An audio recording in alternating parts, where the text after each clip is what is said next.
It is April 29th, 2019 at 8:30 in the morning, and we'll have Ms. Caldwell call the roll, please. Morning. Charles Alexander. Present. Juan Armenta. Present. Jennifer Carlquist. Present. Sonia Early. Present. Javier Escobar Acosta. Jed Grant. Present. Xavier Martinez. Present. Robert Sachs. Present. Mary Valencia. Okay, we have a quorum. So we are going to move around a little bit on the agenda this morning. Everything will be covered, but we're going to change the order of a few things. And I just want to make note that the board may not discuss or take action on any matter raised during any public comment section that is not included on the agenda, except to decide whether to place the matter on the agenda for a future meeting. So is there any public comment on any items that are not on the agenda? Okay, seeing no public comment, we'll move forward. We'll take a look at the minutes from the January 28th meeting. We'll entertain a motion to approve, or if there's changes. I'll make a motion to approve. Mr. Sachs has the motion to approve. Second. Ms. Early with the second. Further comment? Any public comment on the minutes from the last meeting? Okay. Can we call the vote?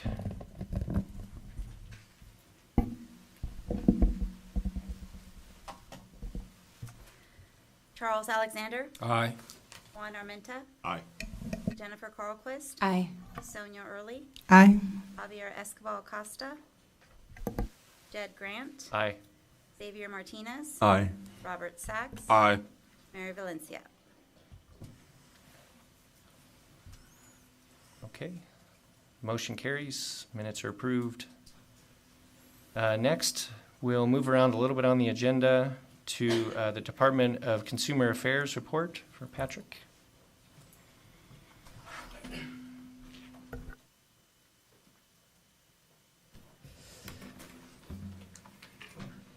Good morning, President Grant, Executive Officer Forsyth, members of the board. It is good to see you all in gorgeous Sacramento. Looks like we're having quite a party here today. And as always, thank you so much for allowing the department to provide an update to your board. For the purposes of the minutes and for the record, my name is Patrick Lay. I'm the Assistant Deputy Director for Board and Bureau Services at the Department of Consumer Affairs. And actually, I have a very short update for you today. I understand that you have a busy agenda for today's business. My first update is regarding the departure of the DCA Director. And as many of you know, Mr. Dean Graffilo has left his post as DCA Director on April 19th. I know that I'm not alone in expressing our sincere gratitude for his mentorship and his friendship at the department. We wish him luck as he starts a new chapter in his career. Our executive team looks forward to be working with the governor's office to ensure a smooth transition as we prepare for new leadership at the department. And of course, we'll keep you updated as any news comes from the governor's office. My next update is regarding the executive officer salary study. And as you recall from my last update a few months ago, the department retained KH Consulting to conduct the executive officer salary study. The study aims to provide an in-depth analysis of programmatic and operational complexities of DCA boards and bureaus, as well as salary comparison surveys from other states.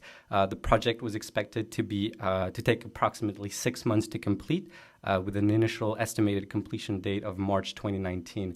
Now, unfortunately, there has been a slight delay due to some challenges receiving information from other states. In interest of incorporating as much data as possible from other positions in other states that are similar in scope and in responsibilities, the timeline has been extended so we can continue to survey other states and gather information necessary to complete the benchmark survey. We are aiming to provide at least a more fuller draft during the May month and the final report to our programs in that similar timeline. And again, appreciate your patience as we work towards finalizing what is a very important project across all DCA boards and bureaus. My next update is regarding the Substance Abuse Coordination Committee.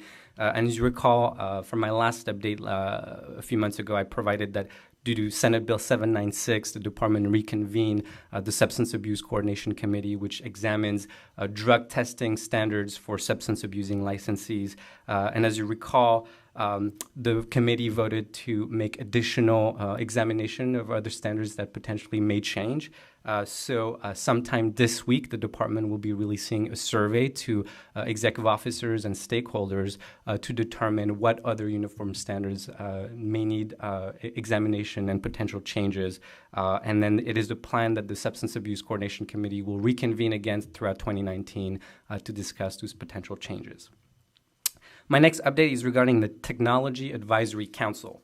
And on March 7, 2019, the department hosted its first Technology Advisory Council, or TAC for short. It is led by Deputy Director of Information Services, Jason Piccioni, and the TAC will discuss trends in technology and government and provide guidance and general direction for innovative efforts here at DCA.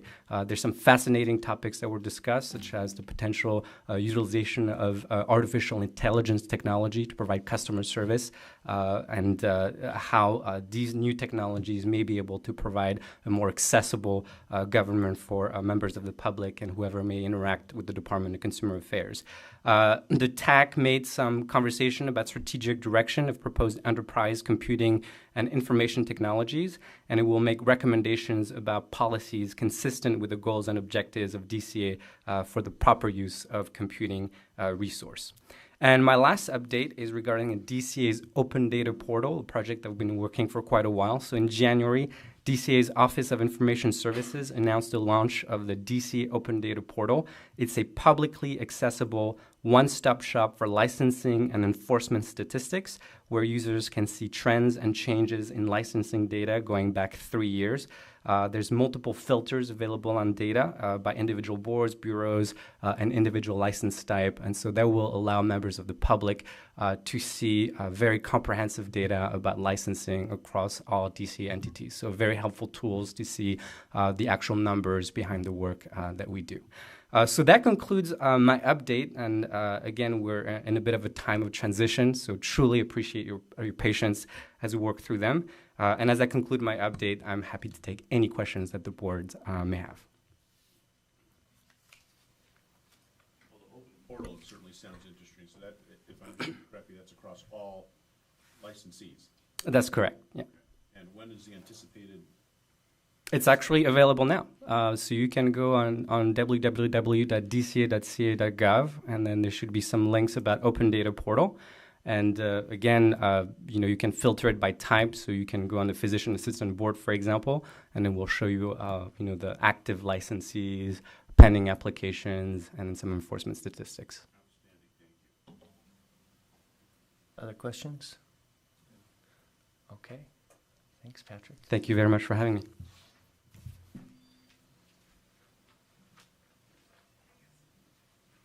Okay, next we're going to skip to item number 15 for the budget update. Mary? Is Kim here?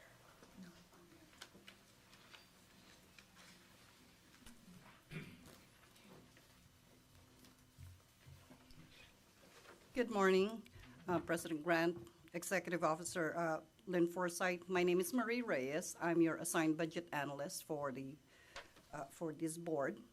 Thank you for having me today. Before I start, I'd like to basically give an overview on how the budget works. All DCA programs participate in incremental budgeting. What it means is that the starting budget is a prior year's budget act that was approved by the government from previous, and then thereafter, there are adjustments that are made to the budget, like, for example, budget change proposals, executive orders, legislative bills, budget letters. We work very closely with the board and bureaus to ensure that there's open communication and transparency. Today, you have in your packet the latest expenditure report. This was based on Prelim 8, which means it's as of the end of February.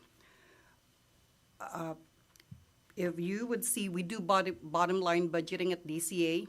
The board is in excellent shape. We do expect a reversion of approximately $18,000 by the end of the year, with most everything accounted for. Lynn is very good at providing me updates on what the purchases are, so I'm able to project those possible expenditures. Any questions? No.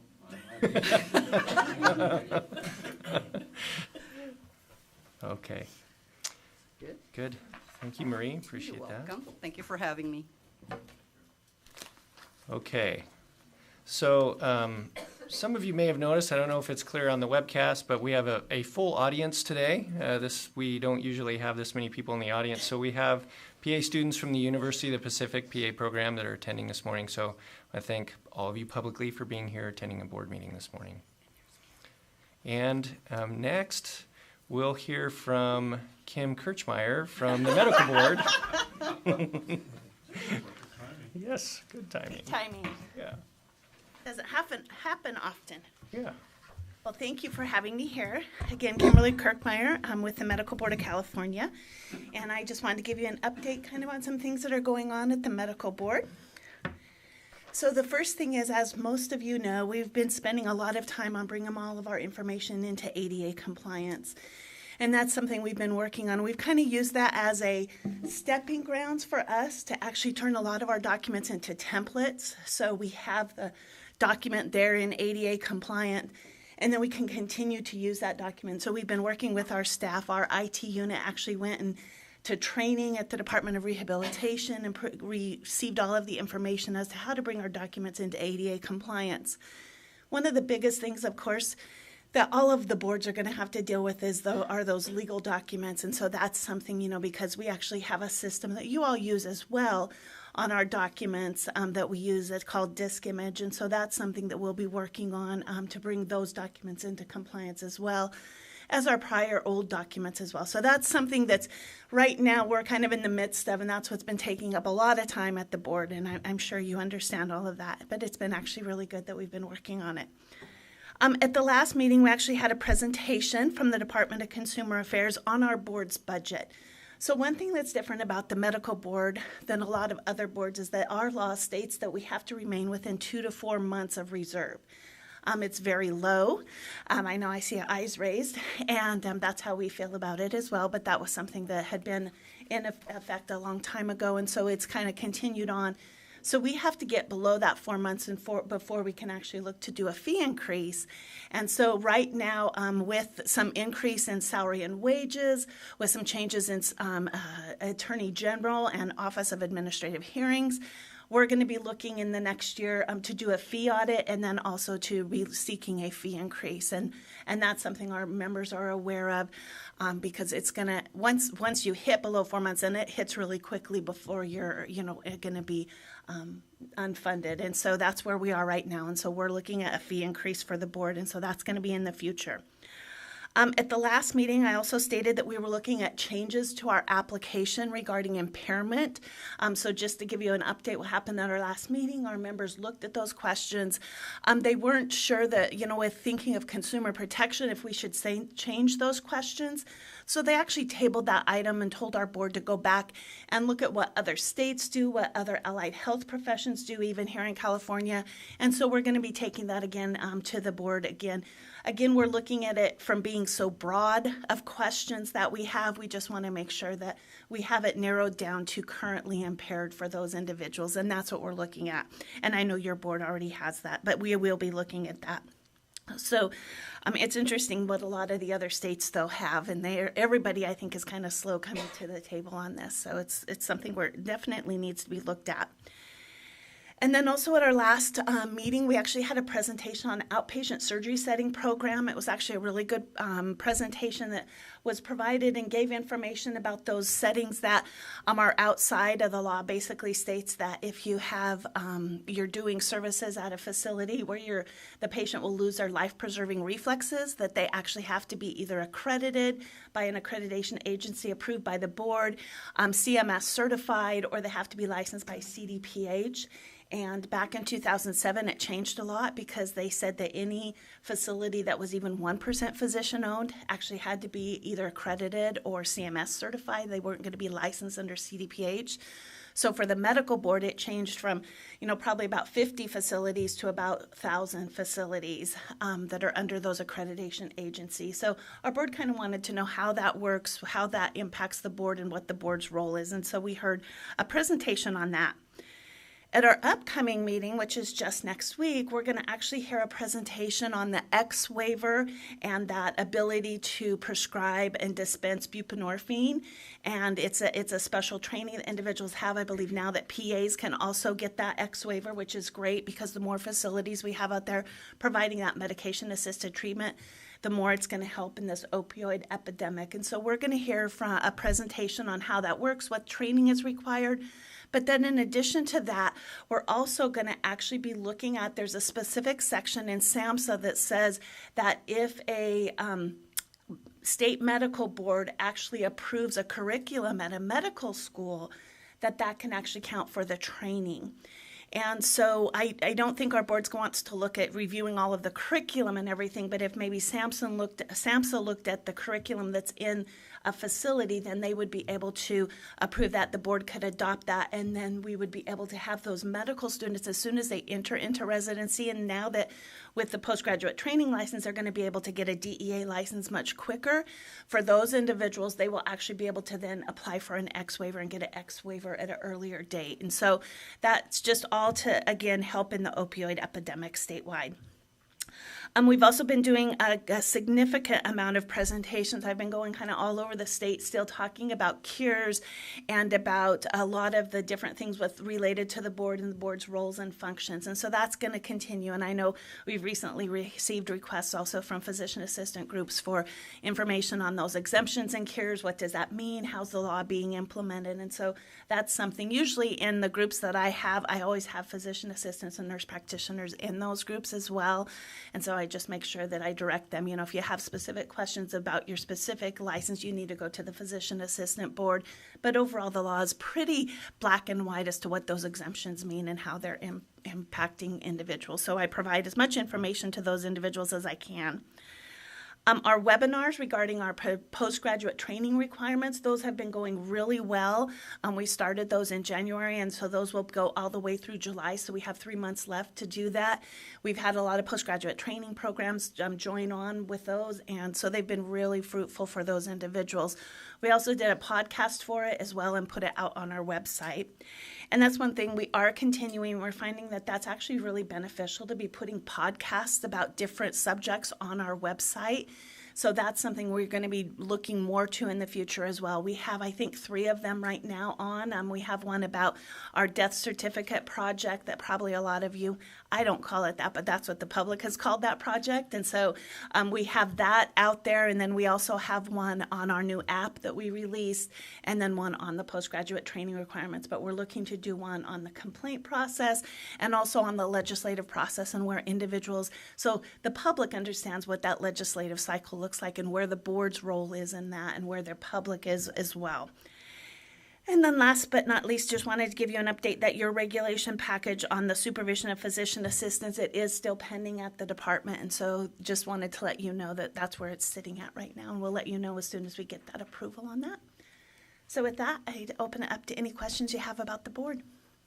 I do have a quick question. Thank you. Yeah. Good morning. Good morning. Regarding the opioid medication, are you thinking about teaching at the medical school level or the residency program level or both? So really and are you talking about that buprenorphine, Right. that MAT? Mm-hmm. So really what it says is it's at the UC, it's at the medical school level. So individuals right now, any physician who's licensed and has a DEA, they can actually go and take an 8-hour training program on buprenorphine, and it's SAMHSA approved. And as soon as they take that training, then they can apply to get the X waiver. And there's different ones that you can apply depending on the amount. So right now that happens just naturally for licensees, but because of this provision, it says that training can actually be provided in medical school. And so if it's provided there and that school can verify that they're providing that curriculum to the individuals, then they'd be able to apply at that level. So it is right out of medical school. I don't think they can write prescriptions at that time. They have to go into the residency program. Right, not in medical school. So they'll have the training. So as soon as they come out and they go into postgraduate training, and as soon as they get their DEA, they can also apply for that X waiver then at that point. So it'll just speed it up, because right now a lot of them will have to wait until they get into residency or even after they get out of residency to do that. So we're hoping to get more providers with that X waiver. Okay, great. Thank you. Other questions? All Great. right, thank Also you. want to note that we were invited to present at the Yes. next medical board meeting, so Bob and I will be there on the 9th. We look forward to having you both. And I know we'll be discussing your bill later on in the after your presentation, but that'll be great. Okay, thank you. Thanks, Kim. Okay, so next we'll go to item 5 on the agenda, which is reports. I'll start with the president's report. So since the last board meeting, I gave a presentation on the laws and regulations of physician assistant practice to the class of 2021 at the University of the Pacific, and then they were tested on that later. So that was good. That's something that we do fairly frequently, go to PA programs and give presentations. And I know Lynn and some of the board staff has done that. Mr. Sachs has done it, so have I. And so one of the things that we had spoken about previously was making a fairly standardized presentation, which we are still working on, I understand. Okay. The next thing I wanted to talk about was some outreach to address spam calls that have been received by licensees. So apparently, nefarious persons or organizations have been calling our licensees and purporting to be affiliated with government agencies, including the medical board or PA board, and then demanding information and payment from licensees. So I wanted to make our licensees aware of this and to make sure that they know that the PA board will never call and demand payment in such fashion, and encourage our licensees that if they do receive a call like this, to please contact the board. The medical board has reached out to law enforcement regarding this, and we'll gather what information we can. However, my understanding is that this is a pretty difficult thing to prevent because they spoof the number. So it looks like when the call is received that the call is coming from the medical board or the PA board, and so it's difficult for them to track it down exactly how it's happening, and it would be very easy for a licensee to be misled by this. So just want to make sure that for licensees, if you get a call like this, don't give them any information, don't give them any money, certainly, and call the PA board separately and confirm, but that is not something that we do, so please do not fall victim to that. The next item I wanted to talk about is maybe some questions regarding the implementation and applicability of retired status regulations. So we do have a retired status, which is great. So if a PA retires, they can retain their license. However, retired means that you are not engaged in those activities which the license requires. So I just wanted to make sure we clearly defined that. So if you are not retired, but instead going to another state or maybe to work for the federal government or somewhere else where you do not want to maintain your California license, however, you are still engaged in those activities which a license would require, that is not retired, and we will not give you a retired status license for that. Retired means that you're not practicing, not seeing patients, and so we'd be happy to convert your license to retired status if that is indeed the case. However, if you just go to another state, we will not be giving you retired status. Christy, looks like you want to say something. Yeah, I just want to clarify that if you do want to practice in another state and you don't want to keep your license active in California, which requires CME and payment of fees and that sort of thing, then the options are to go inactive, so you don't have to do CME in California anymore. You do still have to pay the fee, but it's you don't have to complete the continuing education piece. The other option is you could surrender if you don't plan on coming back to California, and then you don't have to pay any fees or take continuing medical education. So those are the options. So when you're looking at, if you have questions about the interpretation of a regulation or a law, always, if there's no specialized definition for a term in a law or regulation, then the courts typically look at the dictionary. So as you've mentioned, retired means you're no longer practicing your profession, whether it's in this state, another state, or anywhere. Could, sort of related to this, what is the difference between an inactive and a delinquent license status? So I know that we use the term delinquent license, but there is no such thing as a delinquent license. You're expired. Okay. So when you don't pay your fees and meet all your requirements for renewal, then your license lapses, but you don't really have a license anymore. So once you go expired, you're unlicensed. That's your status. The department, and I've had arguments for years with them about it, classifies you as delinquent for up to 5 years because that's the point in time where you can pay all your fees and get reinstated. Once you hit the 5-year mark, you're canceled, and you have to start all over again and get a brand new license. So for some reason, the department's website likes to differentiate between those people who are delinquent and those who are canceled. They don't use the word expired, but that's truthfully what they both are. They don't have a license. So I think there's some confusion when people think, I have a delinquent license. No, you don't have a license. You allowed your license to expire when you didn't pay your fees on time or send your renewal application in. Okay, thank you. So if someone was practicing in another state, they could allow their license to expire. Correct. And for 5 years, they would be in the delinquent status, even though it means expired. Correct. And they could get their license reinstated without reapplying from the beginning if they paid the fees. Correct. They could just pay all their fees and meet their CME requirements and get reinstated up to that 5-year window. And then once they hit the 5 years, they cancel. So for someone who practices in California and wants to practice in another state, say for a while, a few years or whatever, those are the options. You can maintain an inactive status. You could Surrender. You could surrender. You could Or allow it to go. let it go. Let it expire. expire. Be delinquent. Correct. Those are the options. But retired, not one of No, the because options. you're still practicing. Right. Correct. So one of the questions on the application is, are you currently practicing as a physician assistant? So I don't know how you can truthfully answer, no, I'm not practicing if you're practicing in another state. Yeah. So if you answer yes, I'm currently practicing, you don't qualify for the retired status. Correct. Okay, just wanted to clarify because I think there was some confusion out there about that in terms of what the options are if you're practicing in California and moving away, going to another state, that sort of thing. The last thing I wanted to update was upcoming reappointments. So myself, Mary, Valencia, Robert Sachs, and Xavier Martinez, yeah, hi, are all in our final year on the board. So we have all turned in reappointment packets. I think Mary is working with the Senate on hers. And so awaiting reappointment. So we have 2 board meetings left before we term off the board. So just sort of mentioning that.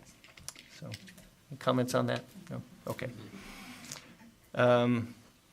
Next, we'll have the executive officers report. Good morning, everybody. Just a very brief update on my end. Looks like we're still on plan to move the latter part of this year into a larger space upstairs, which is something that we desperately need when we're adding staff as of July 1. Brief staff update. I'd like to congratulate Sarah Fletcher on being promoted to a staff services analyst from an OT.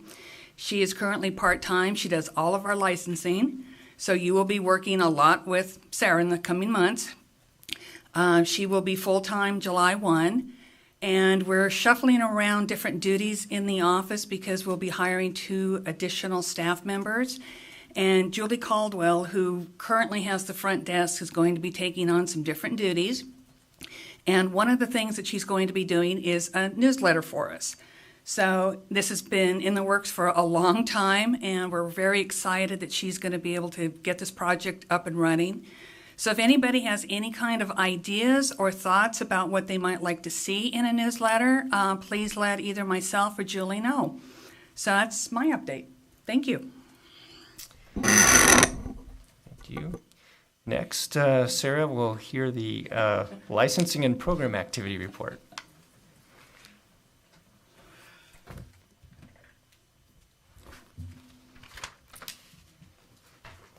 Good morning, everyone.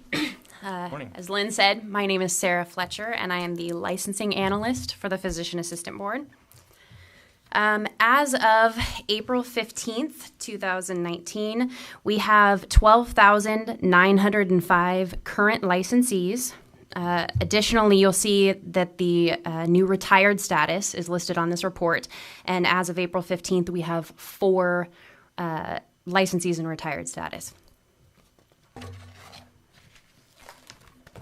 Between January 9th and April 15th of this year, we have received 275 applications and issued 311 licenses. We also renewed 1,666 licensees. For our pending application workload, we currently have 186 pending applications that have not yet been licensed. And lastly, our current processing times for complete applications, which means that at the time of the initial review, they met all the requirements to be licensed. Our processing time is 37 days from the date of the initial application submission to the date that they're licensed. And for applications that are incomplete at the time of the initial review, the processing time is 69 days on average. So, can I ask you a few questions? Of course Is that you okay? can, yeah. So, going back to the pending application reports. Yes. What is web user? There's 20 applications. Sure. In that? So web user means that they've submitted an application but have not submitted payment, so it's not considered received by the board and therefore not assigned to a staff member yet. Okay. And desk age, is that the amount of time that it's on your desk that you're working on the application? Is that what that means? No, so the application age is the number of days from the submission or receive date of the application. The desk age is the number of days that it's been assigned to a staff member. So those should be pretty close typically, because, usually if we get applications submitted on a Friday, we'll assign them by, Monday when we come back into the office. But these are, this is not processing times or anything. These are just the number of days that they've been assigned, Okay. to a staff member, so. And so our goal is 30 days, correct? Yes, so that would be reflected on the next report, the licensing performance measures. Okay. So our current target mentioned in there is 20 days for review. But yeah, usually we've been telling applicants that it's about 30 days from the time that they submit the application until the time that they'll receive their initial review. Okay. We are really glad to have you on full time. Lots of applications coming in, big numbers. So excited to see the growth in staffing to manage this so that we can keep it a short time frame. I'm sure several members of our audience will be very worried about this in a year and a half or so, about how long it takes to get their license. So. Yes. Questions or comments from board members? Just a quick question. So you're coming on full-time July 1st? Correct, yes. And then we anticipate those times to go down to the 20-day mark from the 37-day mark? Or is that what the projected average? I'm going to let Luke answer that question. We're seeing a huge increase in applications. So obviously with Sarah just being part-time, that's why the numbers are so high. Right. Hopefully when she goes full-time, we are going to take another look at the 20-day mark. Right. To see if we can maybe change that a little bit, because when the 20 days was first established, we didn't have the apps we're receiving now. Right. And with the volume, it's a little hard for anybody. Right. Plus, she's got other duties on. She's doing CME audits. Exactly. Yeah. So that was just my question, because I wasn't sure if we included that in the budget analysis, or how does that? Yes, we did. Okay, great, thank you. So on average, how many applications do you get? It looks like there was 311 since our last board meeting. Is that, I would assume that there are spikes in the, throughout the year, in the summertime probably. Yeah, there are. When there are multiple graduating classes, I see, a huge influx of applications at that time. So there used to be, slower times, but I haven't seen that recently. There's not really a time that it's slowing down significantly. Okay. Great. Thank you. Thank you. Welcome aboard. Thank you. Okay, so the next item on the agenda is the diversion program activity report. Okay, so for people that don't know what our diversion program is, that's actually our drug and alcohol program. We don't have a lot of self-referrals into it. Mostly it's board referrals, and they can come to us in any manner of forms. A current licensee could receive a DUI, and depending upon the accusation that is filed or circumstances, they could be required to go in and get an evaluation. If they do, then they have to go through the diversion program for 2 to 3 years while they're still on probation. So currently we have 11 board referrals. Since the program started as of, total to date from 1990 when the program first started, we have 154 total people that have been in the program, and 143 cases closed as of today. That's it. Okay. All right. Question. Where are we in our contract, and is it going to continue with Maximus? That's great. We are working on the current RFP that will be going out for bid shortly, and it depends upon who decides to enter a bid. So Maximus is the contract until the end of the year. Okay. Thank you. Further questions, comments? Yes, I do. What are the other options that you're aware of besides Maximus? For diversion program? Yeah. None. But there's an RFP out there if you have any ideas. Well, they have the contract for the program. It's DCA contract. No, I understand. Okay, But, Not a lot of options, I yeah. just- Yes, not a lot of options. okay, that's disappointing, but that's not our responsibility, I guess. Okay, thank you. Next, the enforcement program activity report from Rosanna.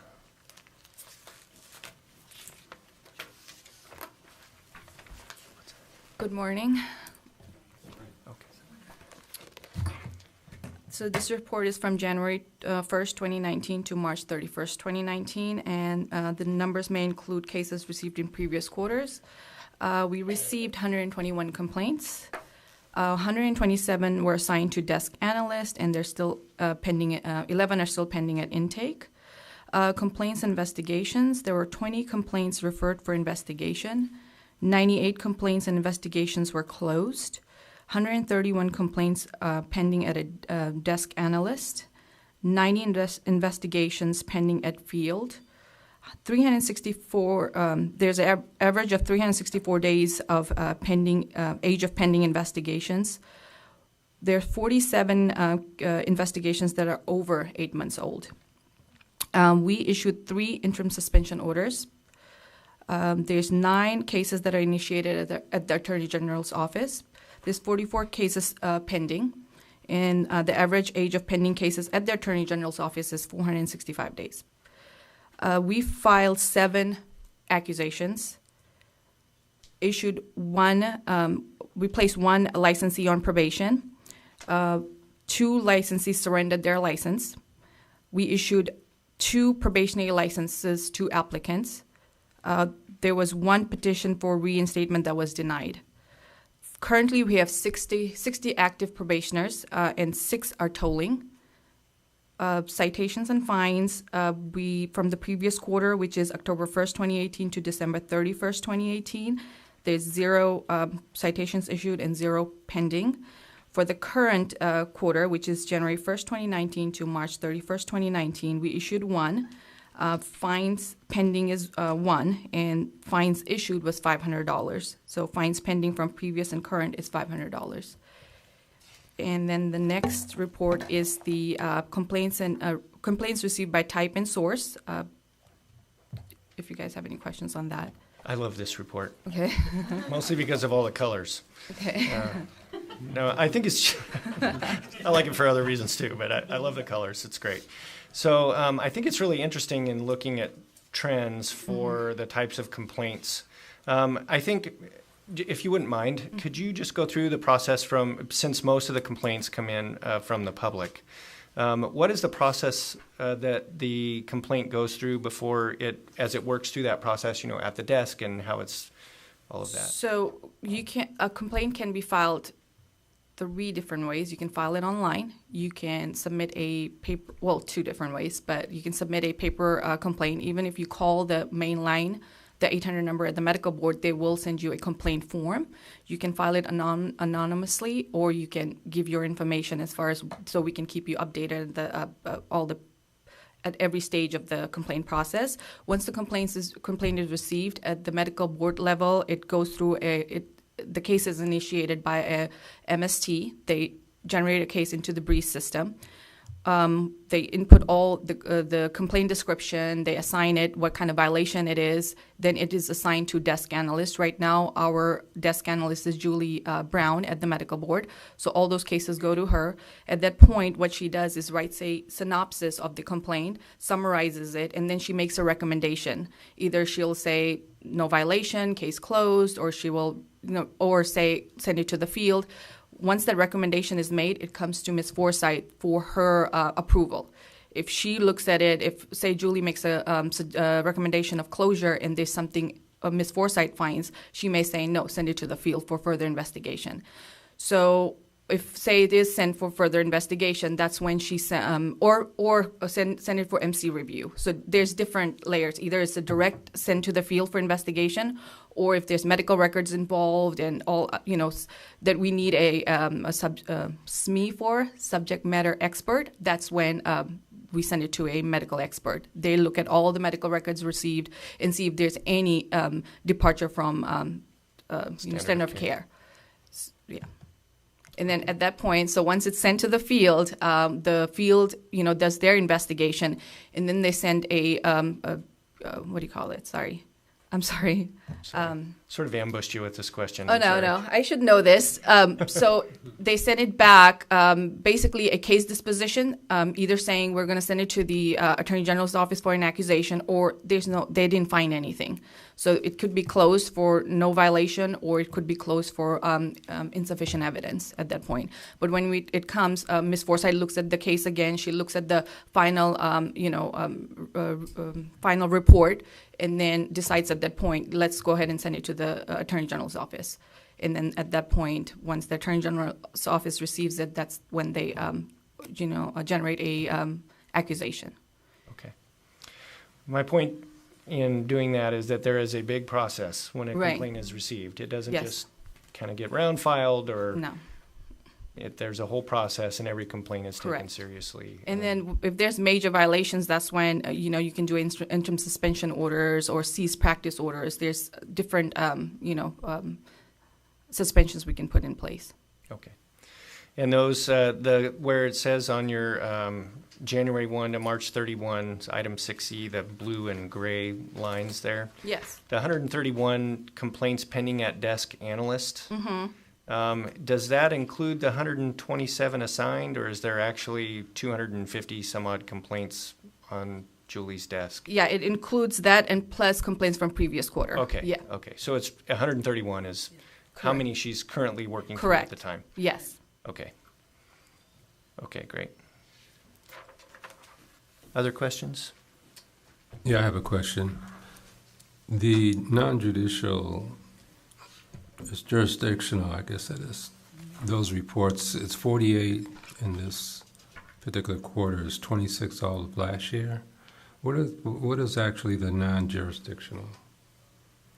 So it basically is Complaints. it says complaints that are not under the authority of the board and are referred to other agencies such as Department of Healthcare Services, Department of Managed Healthcare, so other state agencies. So you are able to identify those right up Correct, front and in referral? that's filtered through the medical board through the intake process. Oh, okay. Yes. Okay, thank you.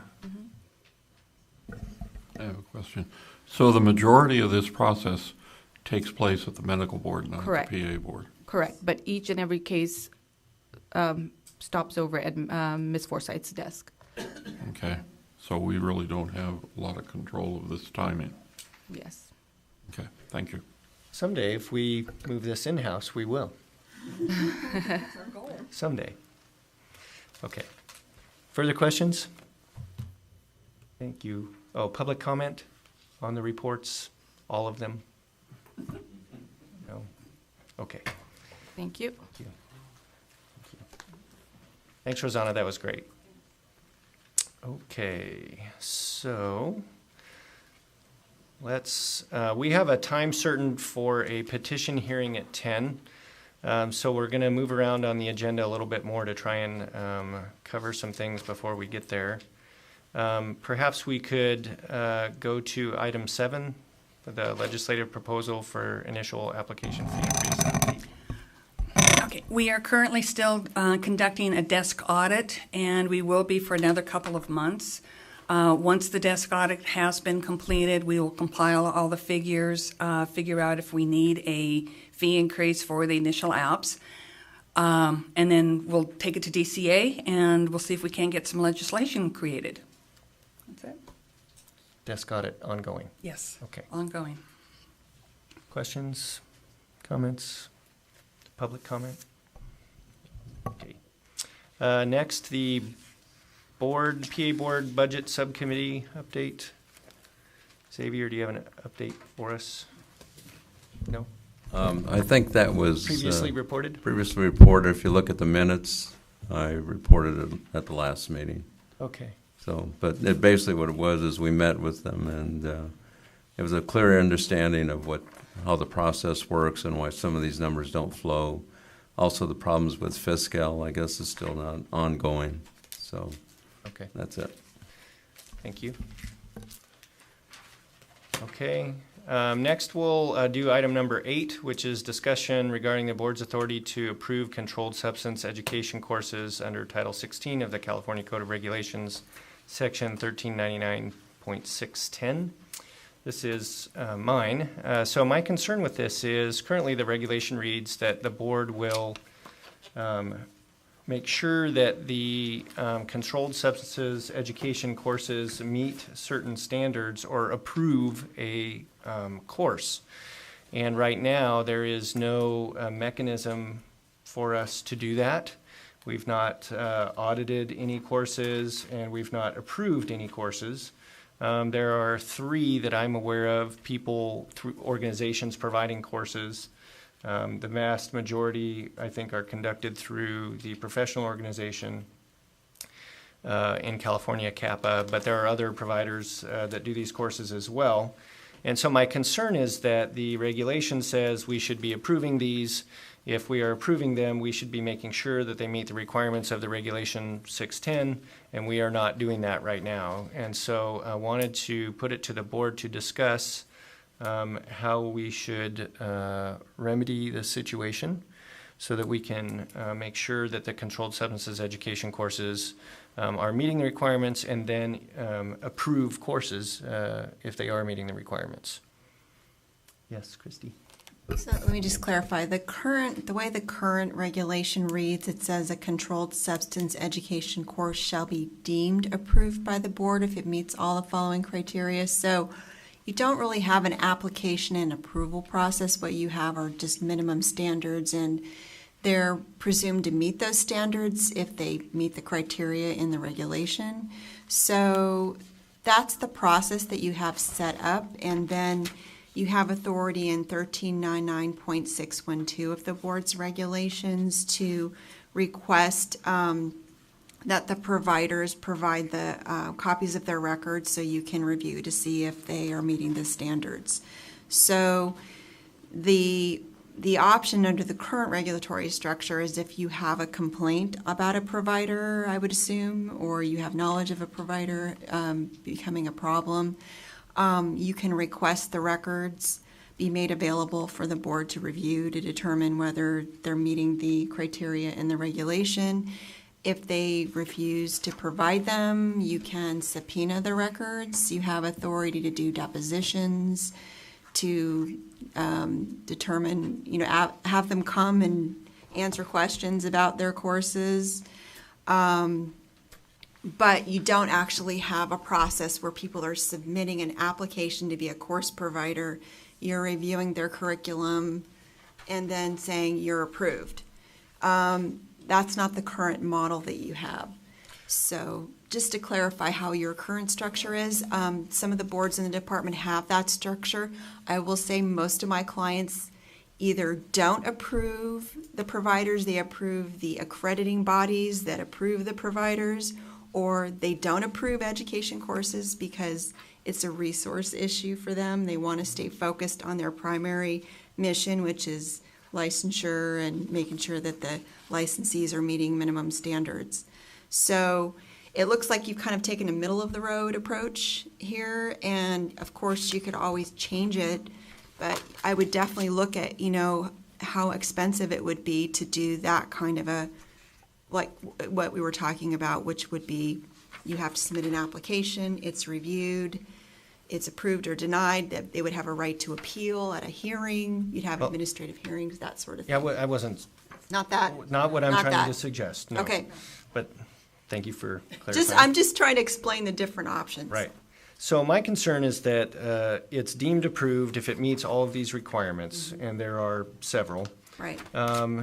And right now, we are not checking, right? So the provider says, yep, I meet those requirements, I'm gonna put on a course, okay. And we don't have any way of knowing if they are actually meeting these requirements or doing what they're supposed to do. So my concern was that how do we verify these courses? Last year, I brought this up to Lynn because that was one of my concerns. And so what I had suggested is that we obtain a syllabus, a course syllabus of all the information that was discussed or provided throughout the 6-hour course. And then once we receive the syllabus, Lynn would take it into consideration based on the regulatory requirements, just to see that all of those items were covered in coursework that was going to be discussed.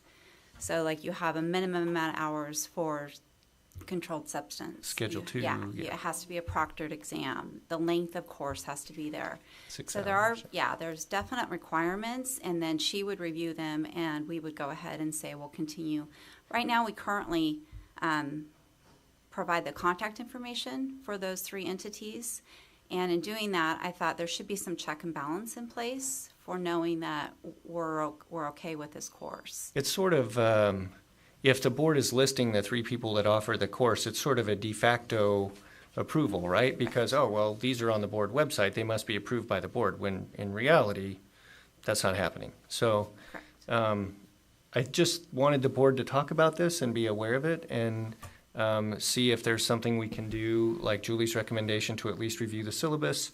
612 also requires that the instructor for the course have background, the appropriate background, so we need to review the CV of the person giving the course, the instructor for the course, and just make sure that they're in compliance with the various regulations. So I will open it to the board members for comment about any ideas they have about how to do this. I think it's a great start. However, I think we should probably do it before people take the course, so that way if there's any issues that our constituents haven't paid for something that's not appropriate. So is there any way we can request that information prior to the courses being done? I know that's a lot of work for us, but how do we, I think all those are great, but I think approving it afterwards would be. We don't approve the course. That's what I was trying to explain. Right. So or look at it or deemed. So one of the things you might want to look at tightening up in the regulations is the process for when you find a problem, because right now it's not addressed in the regulations. Right. So if there's an issue, what's the step? Are they not deemed approved? Right. I mean, so that's the legal effect of denying them the authority to offer the course. So that would be that where the due process comes in, and whether we have to have a full-blown administrative hearing to review this information, or whether we can have some kind of a shortened version of maybe an informal hearing process. So I think that's maybe something I would want to see here, because let's just say the staff do what you have right now, which is kind of an audit authority, and they do find a problem. What do? It's really not, it's kind of silent here. And Right.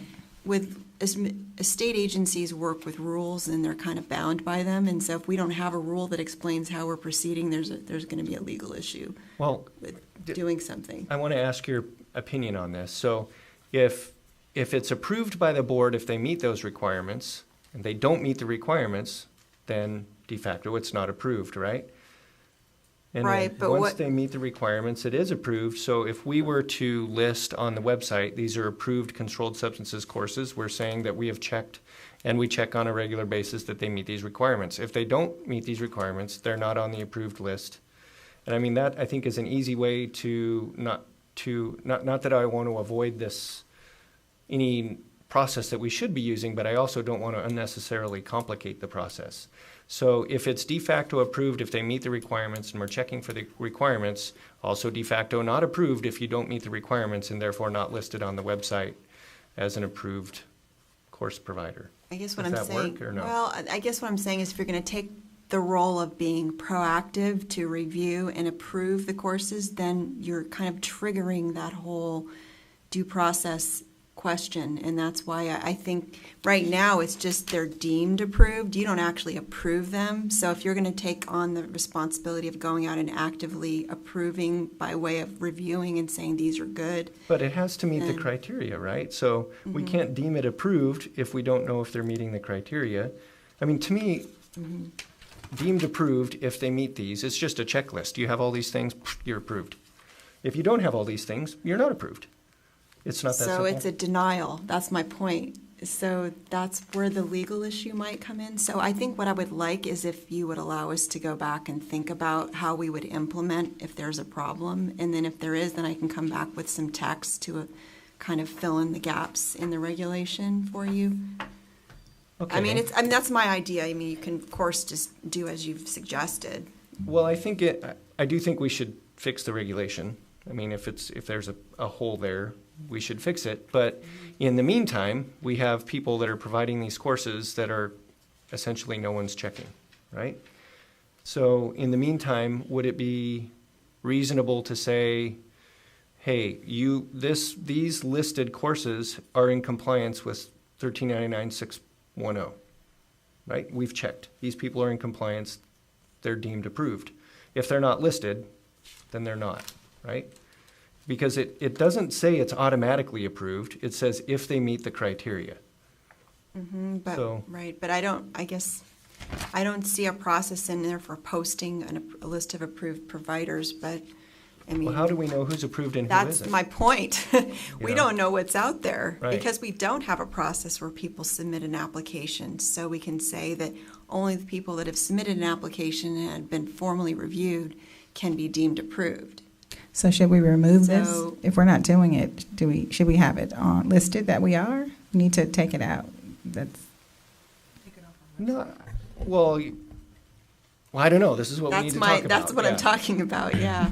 I mean, if we're not doing it, we need to take it off. I would That- suggest, I would agree with that, but. Well, everything, we don't have what you're saying, Christy, we don't have the power to approve something right now. So I would agree with you that this should be revisited and brought back to the board because, We do have the authority to approve it, right? We do. We have to set a rubric to do that, but we're not doing It's right that. there in the regulation. It's deemed approved if you do ABC. All I'm saying is, no one's checking for ABC. Maybe we ought to check for that. And if we're not, Yeah. we need to take it out.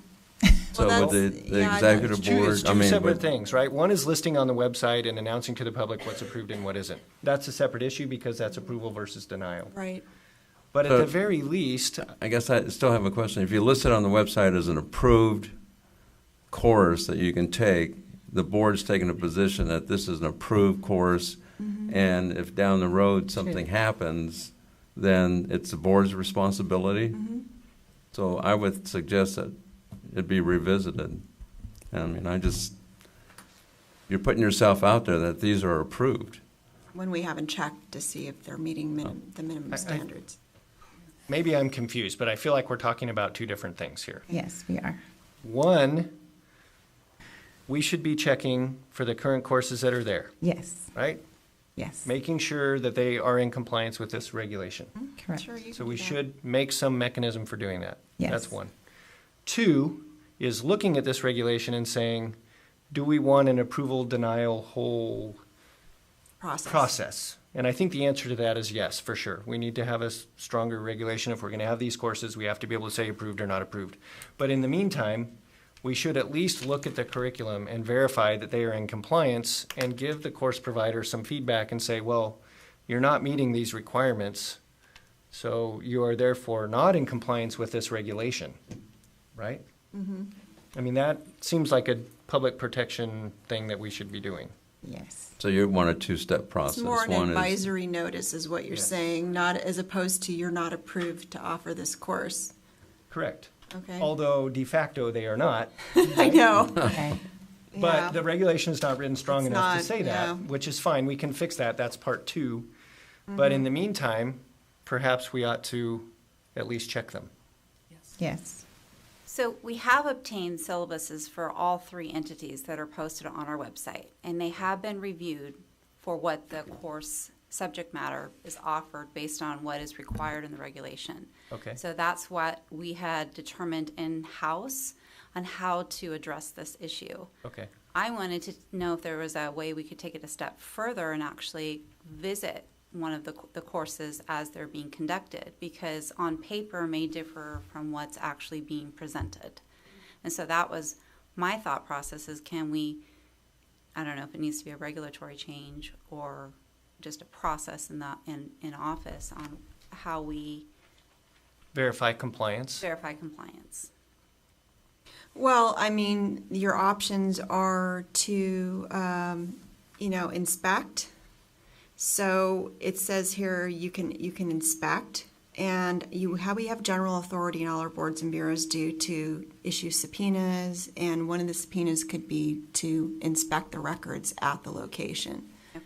So you'd have to issue a subpoena for that, just so that unless they're willing to work with you. And so again, that's why you would send them a letter first saying, we're requesting this, according to this regulation, to make the records available for inspection at the location. And if they say no, then you follow it up with a subpoena. Because everybody in the department has general investigative authority to investigate whether this minimum standards for whatever they're enforcing are being met. Okay.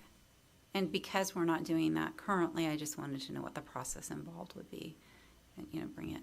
Well, we can discuss that offline, but as terms of the regulation, I think you've heard I think there needs to be some further strengthening of the authority to how we would deal with a situation where they're not meeting standards. I mean, typically when you set the standards, you also indicate what you would do if they're not meeting the standard.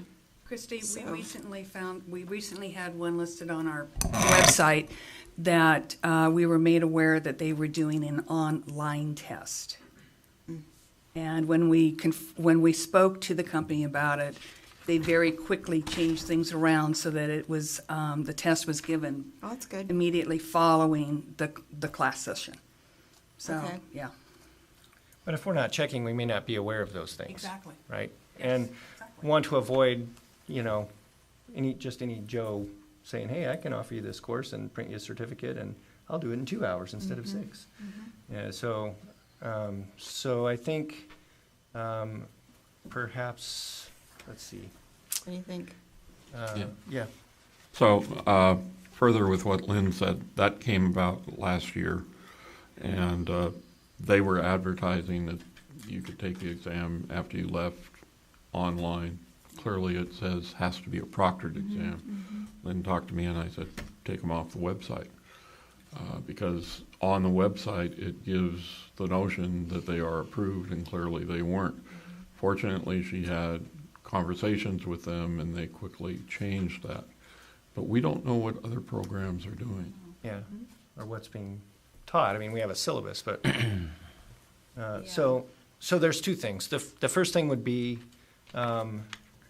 to, maybe need a motion to establish a process for how we verify compliance with the regulation. Is that, I mean, I'm trying to think how we would make this happen. Or is it just an internal process? I think that, yeah, your staff have heard your concerns and I can work with them unless you want me to bring it back to you for approval at the next meeting. I don't, yeah, I think internal. And Okay. then, do we need a motion to look at amending the regulation? I mean, I can just bring that back to the next meeting, but you could make it formal if you'd like. The direct staff to bring back proposed changes to regulations 1399, or the controlled substance education course regulations.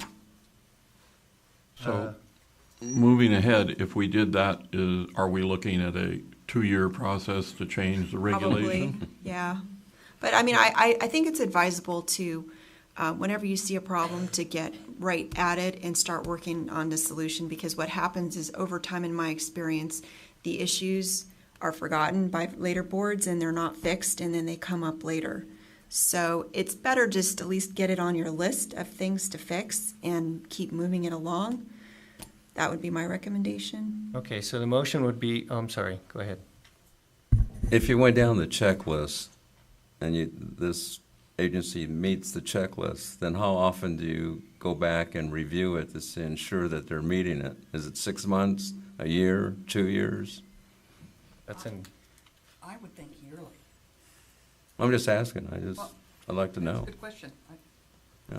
We So don't know right knowing- now. No. If you go through the checklist, then you just assume a year and a half later, they're still meeting the checklist. I don't think we can assume anything. I think we need to. That's my question. I Yeah. mean, you can't. Yeah, I would say yearly, but that's that's my opinion. Okay. There's nothing, you don't have anything right now that No. says you're gonna review it. No. Okay, so we've directed staff to come up with an internal process to ensure compliance with what we have. And then, if someone wants to make a motion to have Christie work with the staff to draft some regulatory amendments to strengthen our ability to review and approve controlled substances education courses. Yes. I'll make that motion. Second. Mr. Sachs makes the motion. Mr. Martinez seconds. Further discussion? Public comment?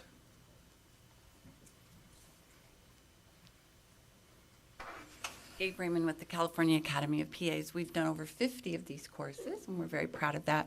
And we're quite religious about all of the details. If a person wants to leave at 3:30 and the course goes until 5, you don't get your certificate. If you're not there to take the proctored test, you don't get your certificate. If you show up at noon instead of the start time, we're really, really clear with that, and it's a high integrity thing for us.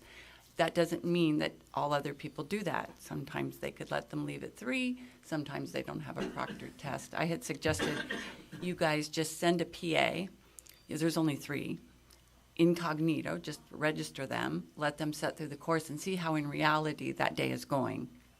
Who knows the day you're gonna hit. But you could have a PA go. I don't think a staff person would be good because they're just not going to know if the content is appropriate. So that's one way. And then the other way is the checklist. And you've got our syllabus as well. The thing is, you only know of 3 courses. You don't know. There could be 3 more out there that have never called you. Yeah, which is why we should be having a listing of approved courses on the website so that licensees can look and say, okay, I'm going to go to one of these, not, Right. Jed's course on the corner. Exactly. And the other thing we're really clear, and I know that the other ones don't do this, is that you must have your license the day you set for this course, because the regulations say a licensed physician assistant. So if you want it to count, I mean, I could take the course, anybody can. But the point is, we tell them you must have your license that day. And, they're calling you guys. I know you hate it. But but they call and call and call so that they have that. So we're very stringent, and I don't know that everyone is. So you should find out. What is the test passage rate on do you have to pass by 80%, 100%? 65. 65, and if they don't, do they have to take the class again? No, we let them take the test one more time, that we proctor it again. They have to come and sit there and do that. Okay. The same day or different? No, usually no, because they don't know. We grade the test after they're Oh, I gone. see. So Okay. then we call them, and then they can come to us, or we accommodate that somehow. Okay. All right, thanks. Okay, thank you. Thank you. Further comment? Okay, can we call the roll? Charles Alexander, Aye. Juan Armenta. Jennifer Carlquist, Aye. Sonia Early, Aye. Javier Escobar Costa, Jed Grant, Aye. Xavier Martinez, Aye. Robert Sachs, Aye. Mary Valencia. Motion carries. Okay. The last thing we'll do before we break, before the time certain for the hearing, is the Education and Workforce Subcommittee. So Dr. Alexander and I, there is included in your packet a colorful chart. I love colorful charts. So currently there are 265 PA programs accredited in the United States. We have 16 in California. 9 of these are in the Los Angeles, San Diego area, 4 in the Bay Area, 2 in the Sacramento area and Central Valley, although one of the Bay Area programs has now an operating secondary site in the Central Valley. And 1 program on the Central Coast, although there's another developing. There are 5 more programs developing in California, which will bring us to a total of 21 programs. And you may recall that 4 or 5 years ago, we had 8. So that gives you quite an idea of the remarkable growth we've had in PA programs. So currently the capacity, if all the programs are running at full capacity, is the accredited programs would be 704 graduates per year in California, and that is the average number of students being 44. With the additional programs that are in the process of becoming accredited, if we use some of those programs that are in the process have not published how many students they will take, but if we assume the average of 44 for the other programs in California, which indeed is the same nationwide of the 265 programs, the average number of seats is 45, so that's pretty close. Then that gives us within 3 years or so a capacity in the state of 929 PA graduates. So it is interesting to note that the California has the highest number of applicants to PA programs in the United States. So if we look at all the PA programs across the country, the state that gives the most applicants to those programs is California. And California also has the lowest ratio of numbers of applicants to available seats in programs. All of that means that we are likely to see lots of growth in PA education in California, which means lots of work for Sarah, issuing new licenses, and then all of the work that goes along with increasing numbers of licensees. So I think just good to keep an eye on what's happening with the growth here.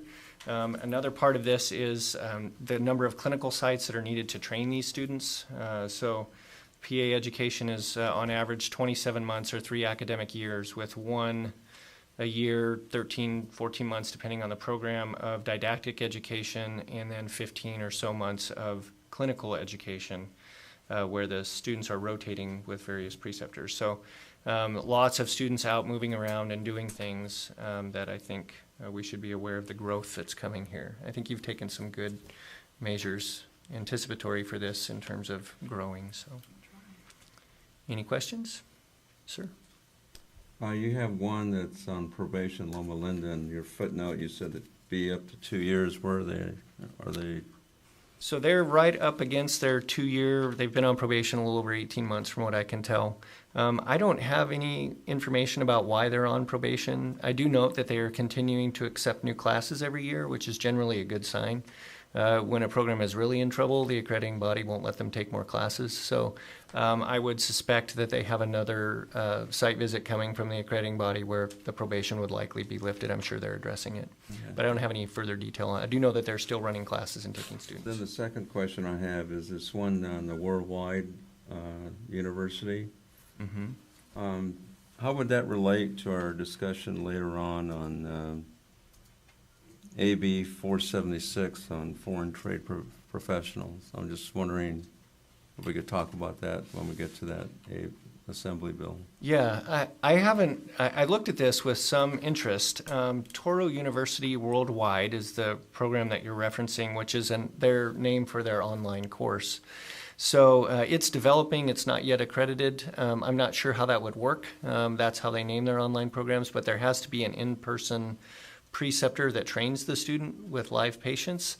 And the program is on the accrediting body's website is listed under California, which I took to mean that they're going to have their students working with preceptors in California. Most students, the majority of students stay where they are either from or where they train. And so that would intuit that we would get those licensees, most likely a big portion of them.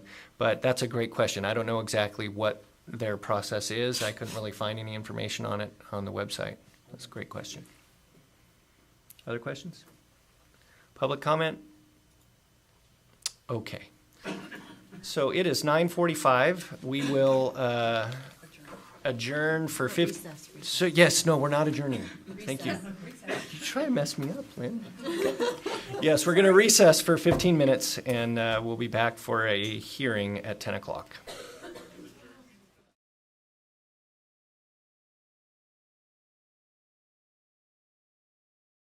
In session, we're going to have a petition for reinstatement of physician assistant license for Jeffrey Michael Hamlin, which is license number 16524, which was a stipulated surrender.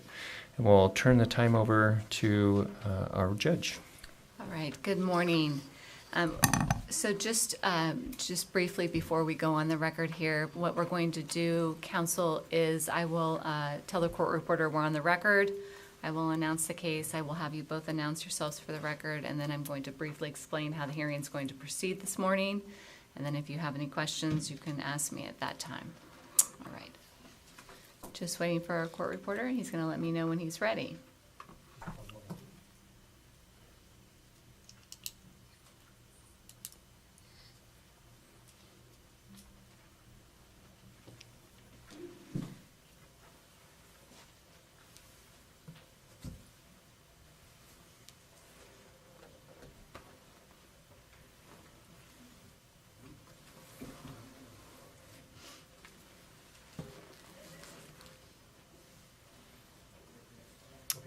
On the record. Good morning. We are on the record in before the Physician's Assistant Board, Department of Consumer Affairs, State of California, in the matter of the reinstatement of Jeffrey Michael Hamlin. This is Office of Administrative Hearings, case number 2019-030-809. My name is Marcy Larson. I am an administrative law judge with the Office of Administrative Hearings, presiding over the matter this morning. And will the board members please identify themselves for the record, starting to the left. Jed Grant. Charles Alexander. Juan Armenta. Xavier Martinez. Sonia Early. Jen Carlquist. Robert Sachs. All right, we do have a quorum present, and we are here at the date, time, and location of the notice of hearing in this matter. It is April 29th, 2019, approximately 10:03 a.m. And counsel for the Attorney General's office, if you would please state your appearance for the record. Good morning, Your Honor. John Gatschet, G-A-T-S-C-H-E-T, appearing on behalf of the Attorney General's office pursuant to Government Code 11522. And counsel for petitioner. Yes, Jonathan Turner on behalf of the respondent, Jeffrey Hamlin, who's present to my right. All right, good morning. So this morning, this matter that's before the board is a petition for a reinstatement of license. The way that the hearing is going to proceed this morning is that the Deputy Attorney General is going to present the petition package to the board members, identify the documents, and give a brief orientation of the background and the documents in the petition. After that, petitioner will be able to then present his case. Petitioner is seeking reinstatement of his license, which means that he has the burden of proof. He may present any documents or evidence that he has with him this morning. Does petitioner have any additional documents other than what's in the petition package? Yes, we have 5 additional documents which didn't make it into the binder, and I have copies for everyone. So we'll mark those documents, and then other than petitioner, Are there any witnesses that will be testifying on behalf of petitioner? We have definitely one character witness and possibly two. They're both here, and we'll just kind of see how it's going. All right. I'll let you decide how you want to call those witnesses. Mr. Gatchett will have an opportunity to question any of the witnesses, as well as petitioner, as well as the board members also. All right, with that, any questions before we get started? No questions? All right, Mr. Gatchett, if you would please give the board members an orientation of this matter and identify the documents in the petition package. Thank you, Your Honor. Good morning, members of the board.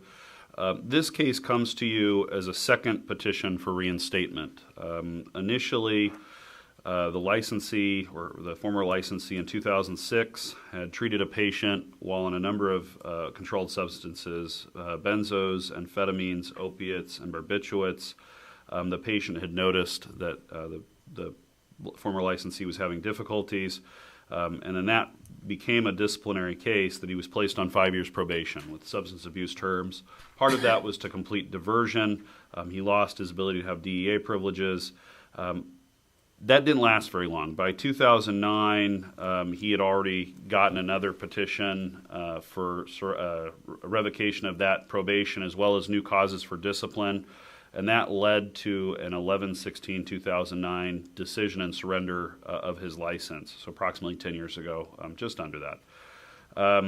The basis for that decision and surrender was that he tested positive for Darvon while he was on the diversion program. He also was continuing to take Ambien. He applied for a DA license in conflict with his probation terms without board approval.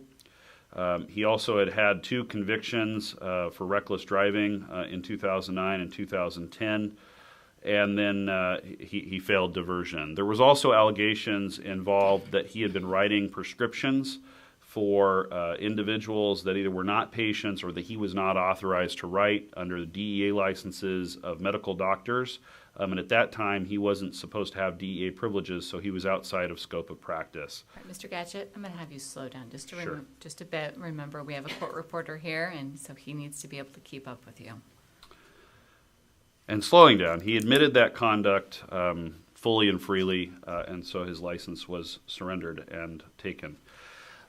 2013, he filed a first petition for reinstatement, and this board denied that petition in January of 2014. The pages in the packet for you will be page 56 and 57, setting forth the grounds for that denial. There were 4 bases for the grounds for the denial at that time. The first one the board found was that he lacked additional letters of recommendation to support some of his statements that he made at the hearing. The number 2 reason was that he was not taking part in Narcotics Anonymous, NA. The number 3 reason was there was no evidence of continuing treatment programs that had been completed on his behalf. And 4, there was no evidence that he had taken or remained up to date with his clinical skills. And so the board at that time denied his petition. I've talked to counsel off the record, and there's no objection to the exhibits that are contained in the exhibit binder. So at this point, I just turn to the exhibit binder. We can identify them. And with the court's permission, I just identify all the exhibits and then ask them to be admitted at the end of my presentation. I would note that Exhibit 14 is a request for a sealing order, and that goes with Exhibits 4, 5, 6, and 7, which are medical records that have been unredacted. They're also the current cures printouts for Mr. Hamlin. And so those have not been redacted, and we're going to ask those be sealed from the record. The rest of the documents that are here today, I have redacted them. All right, so counsel, I'm not going to have Exhibit 14 marked as an exhibit since it's the protective order, which I will sign. That's fine. And then, so you can take 14 out as an exhibit. I will sign that and then have a copy of that served as long as there's no objection to the protective order, counsel? No. All right then. So I will sign that and you will receive a copy of the signed protective order. All right. The first exhibit that's in the exhibit packet, pages 1 through 43, is the petition for reinstatement. It includes the petition, a narrative statement, reference letters, and then meeting logs for NA from 2014 to 2016, CME credits from 2011 to 2014, and then a live scan request that was conducted to check his criminal history. Exhibit 2 are the jurisdictional documents, and I've talked about some of those already. Those include the decision and the denial of the first petition for reinstatement, as well as the decisions and ISOs that gave rise first to placing his license on probation and then surrender of his license, as well as the notice of hearing and the certificate of licensure showing he is currently not licensed. Exhibit 3 is a medical release for his medical records. Exhibit 4 are the treatment records, pages 112 to pages 247 for his psychiatric treatment. Exhibit 5 are the unredacted billing records for those medical records. Exhibit 6 is a letter from his treating psychiatrist, and it's Dr. Addonzio, Addonizio, and a 2-page medication history.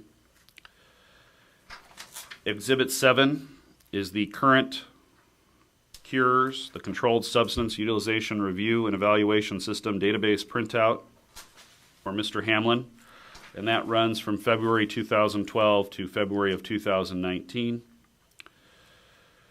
Exhibit 8 is a second page of a letter that was initially attached or provided as Exhibit 1. It's a letter from a Dr. Gittins. That second page was not in the initial packet, and so it was provided at a later date, and then also it's been added to Exhibit 1 as well. Exhibit 9 is the transcript of the February 27, 2019 subject interview conducted by the board's investigator with Mr. Hamlin. Exhibit 10 are the CME certificates from April 2015 to June 2018. Exhibit 11 is the National Practitioner Data Bank printouts, and they coincide with the discipline that's been heard here in California, and there's no other discipline aside from the California cases. Exhibit 12 is the audio CD for the Exhibit 9 transcript. Exhibit 13 is the report of investigation, where interviews were conducted and evidence collected as part of this petition. And then Exhibit 14 we've already removed as an exhibit, but that's the request for the sealing order. And then I will turn it over to Mr. Turner at this point for the remaining documents that he's provided this morning. All right, Mr. Turner, any objections to Exhibits 1 through 13? No. All right, Exhibits 1 through 13 are admitted. Okay, and we do have some additional documents that didn't make it into the binder, and I do have copies for everyone. How should I distribute these? Please hand them to me. Okay. And for the record, I've received a copy of all these documents. All right. Are they all letters, counsel? That one is actually a court document. All right, so The let's, rest- so all the letters are together? Yeah, I actually put them in yeah, those are the copies, so that's each letter. This is the next letter with copies. All right. And then this is the expungement order. All right, that's fine. And then this is the next letter. And then this is the last letter.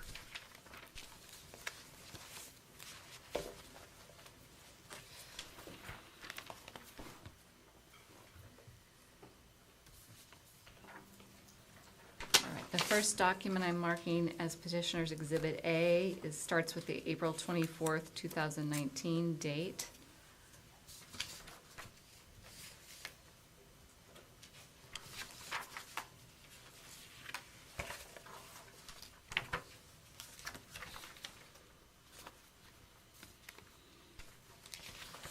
I'm handing those to the board members.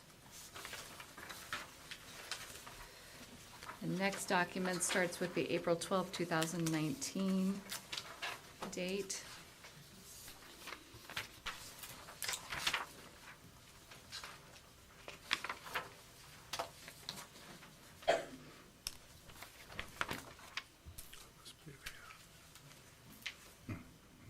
Did the course say April 12th or March 12th? March 12th.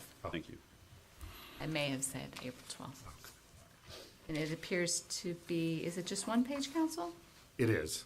All right, I have something in Oh, between that may That's not be. probably a business card, I think, for the person. I don't Is need that, do I? No, that's just. And I don't have copies of it, so I'm Okay. gonna hand it back to you. All right.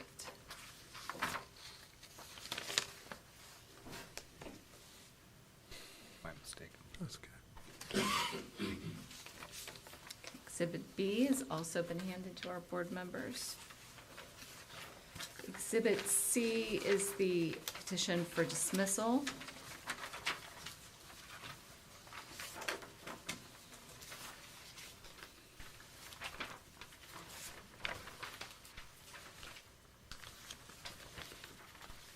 Which has been handed to the board members as well.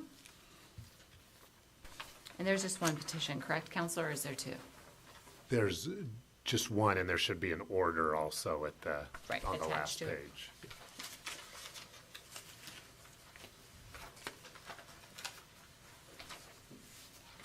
Next document in order is marked as Exhibit D from Neighborhood Church.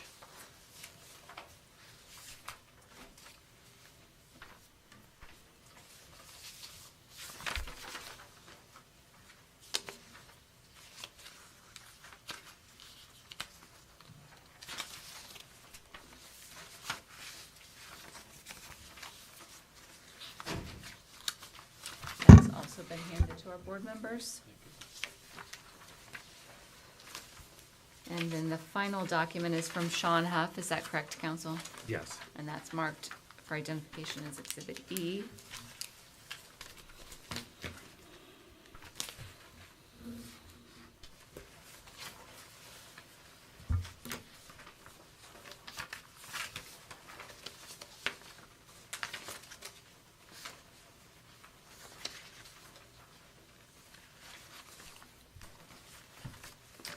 And copies of that have also been provided to the board members.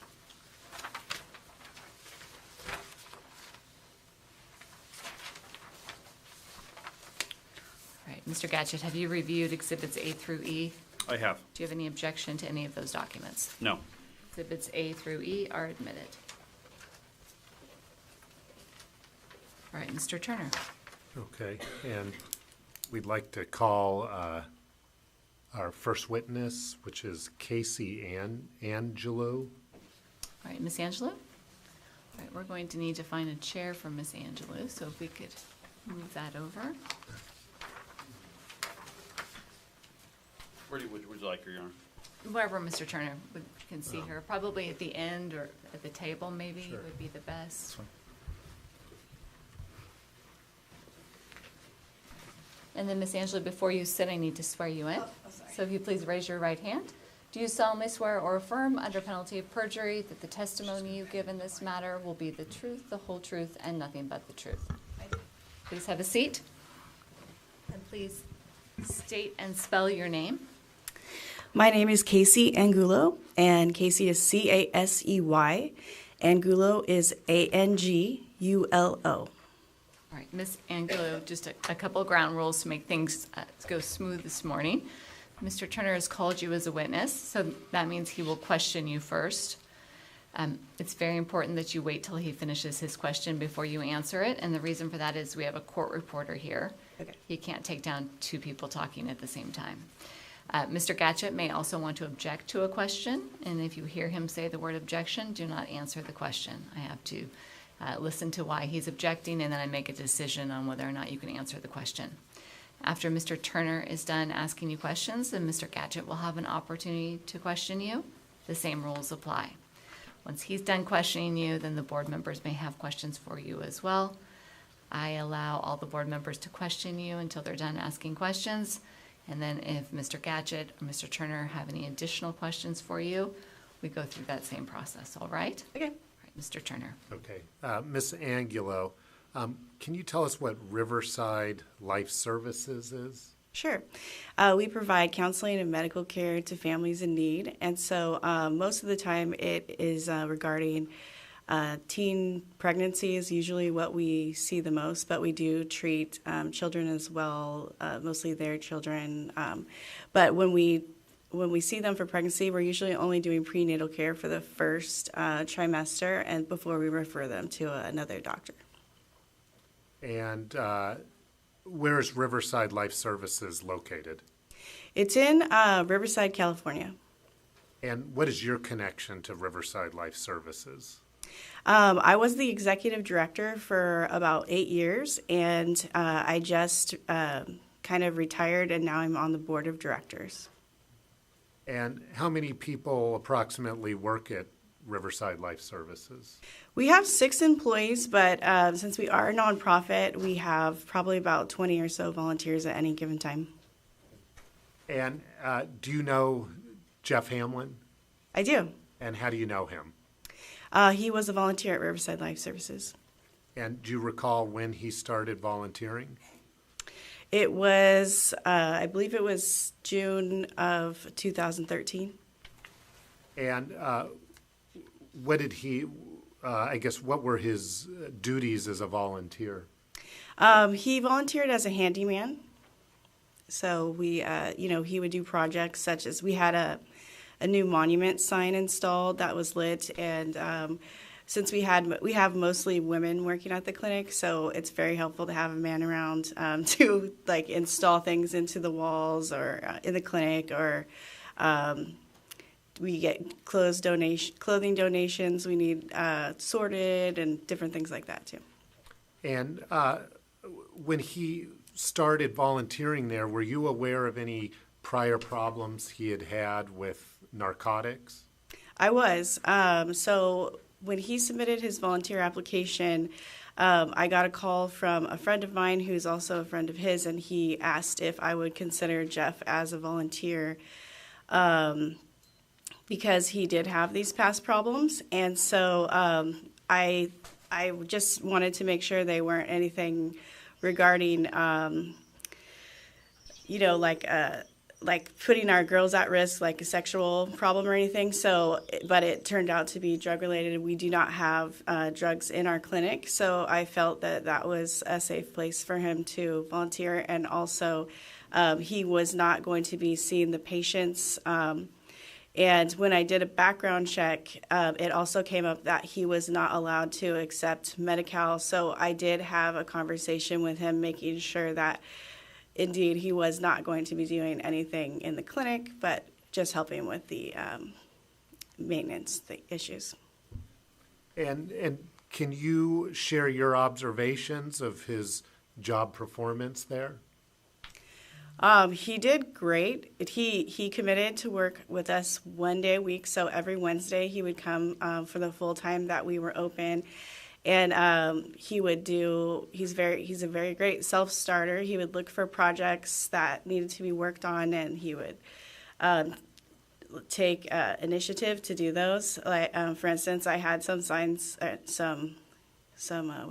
pictures hanging on the floor in my office because I did not know how to screw them into cinder block wall. And one day I just came in and they were hanging up, and I was like, "Wow, this is amazing."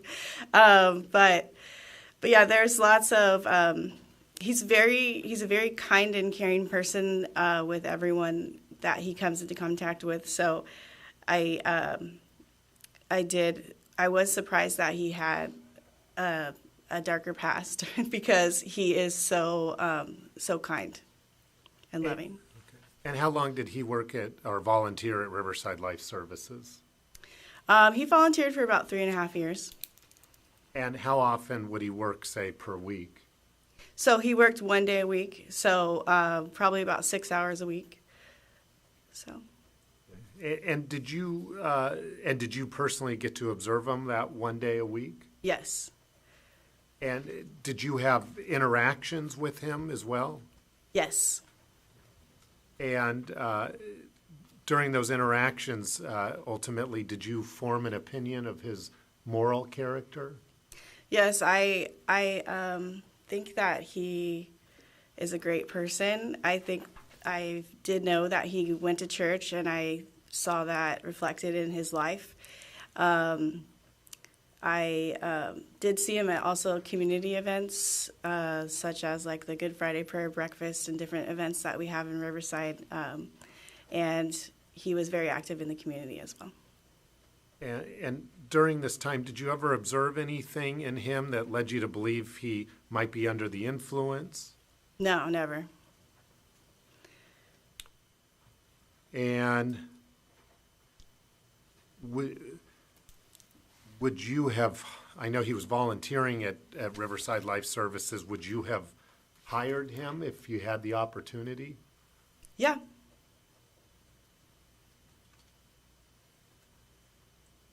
And did you still reside in Riverside? I do. Okay. And did you travel up here for this hearing? Yes, took me 6 hours. And why did you do that? Because I really absolutely believe that Jeff is a different person. No further questions. All right, Mr. Gatchick, any questions? Just briefly, Your Honor, thank you. Ms. Angelo, to be clear, you didn't know Mr. Hamlin prior to 2013? No. And in particular, you didn't know him during the time when he was going through license difficulties with the board? No. And to be clear, you said on direct, there were no controlled substances kept at that clinic? Yes. So he wouldn't have had access to any controlled substances while working there? No. Did you ever perform drug testing while he was volunteering with you? We did not.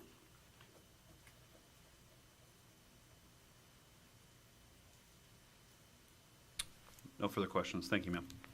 All right, I'm going to open any questions up to our board members, starting to my left with the president. Questions? No questions. I do. And I need no, I'm sorry, not for this witness, I'm sorry. All right, then to my right. No.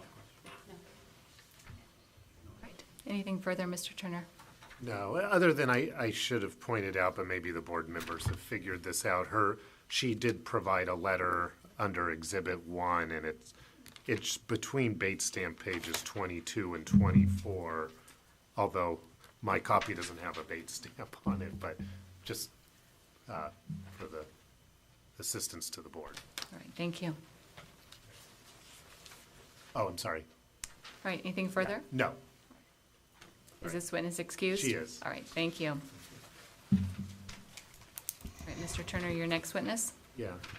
I'll call my client's wife, Coretta Gittens. All right, Ms. Gittens. Yes. All right, if you just come to the witness chair, please. Before you sit down, I will swear you in. Please raise your right hand. Do you solemnly swear or affirm under penalty of perjury that the testimony you give in this matter will be the truth, the whole truth, and nothing but the truth? A little louder? I do. All right, our court reporter needs to hear you. All right, if you would please state and spell your name. Coretta Hamlin, Coretta, and Hamlin, Hamlin, formerly Coretta Gittens, Gittens. All right, can you please spell your first name again? Coretta.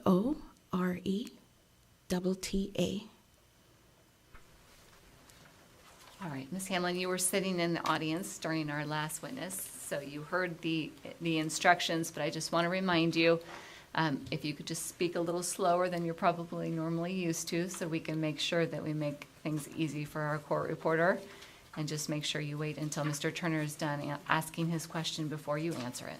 All right, Mr. Turner. Okay. And Dr. Hamlin, what do you do for a living? I'm a physician, hospitalist. And how long have you been a physician? Graduated medical school in 2002. And where do you currently work? Mercy Medical Center in Redding, California. And how long have you worked there? 2 years. And prior to that, where did you work? Riverside Community Hospital and Riverside Medical Clinic. And how do you know, or do you know Jeff Hamlin? Yes. And how do you know him? I'm his spouse. And how long have you been married? 9 years, May 3rd of this year.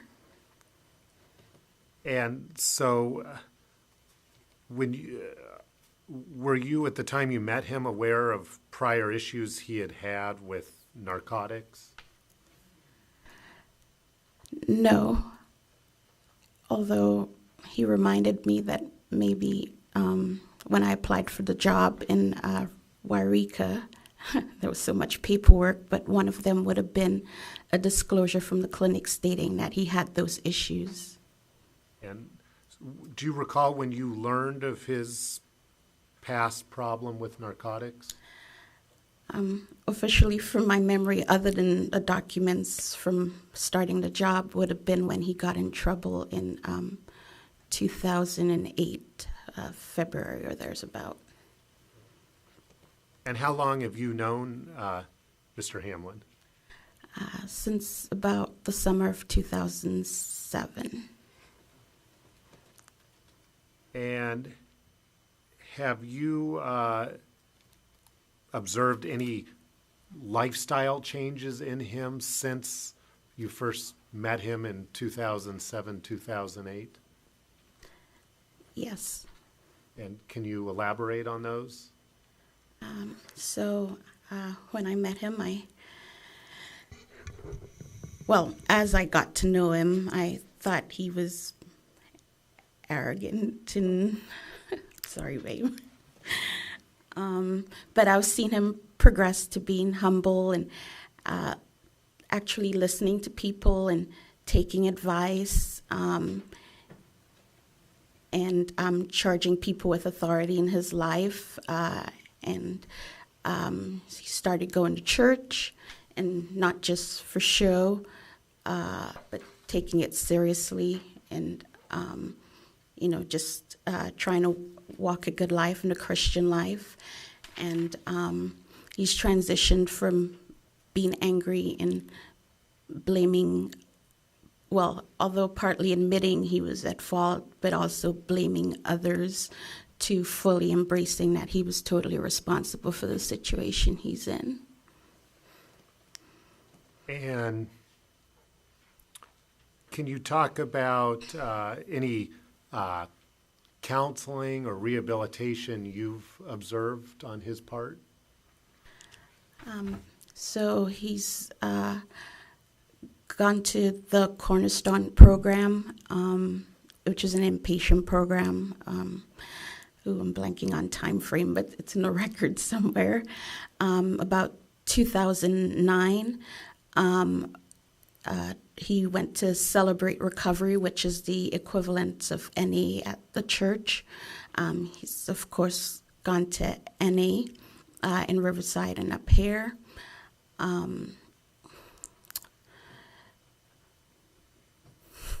Sorry, drawing a blank here.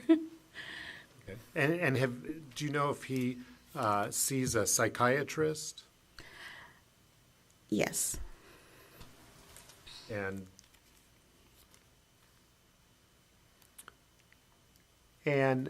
I think one of the concerns could be of board members is, if Mr. Hamlin gets licensed again, he's been out of practice for about 10 plus years. How will he adjust to getting back into the healthcare profession? Do you have any insight on that in terms of maybe continuing education he has done, that sort of thing? Yes, so we've been attending the Pri-Med for several years together. The last couple of years I didn't go with him, but he continued to go to one or two of the Pri-Med they have in California each year. And then he took the PAN re-review course for the board in 2016.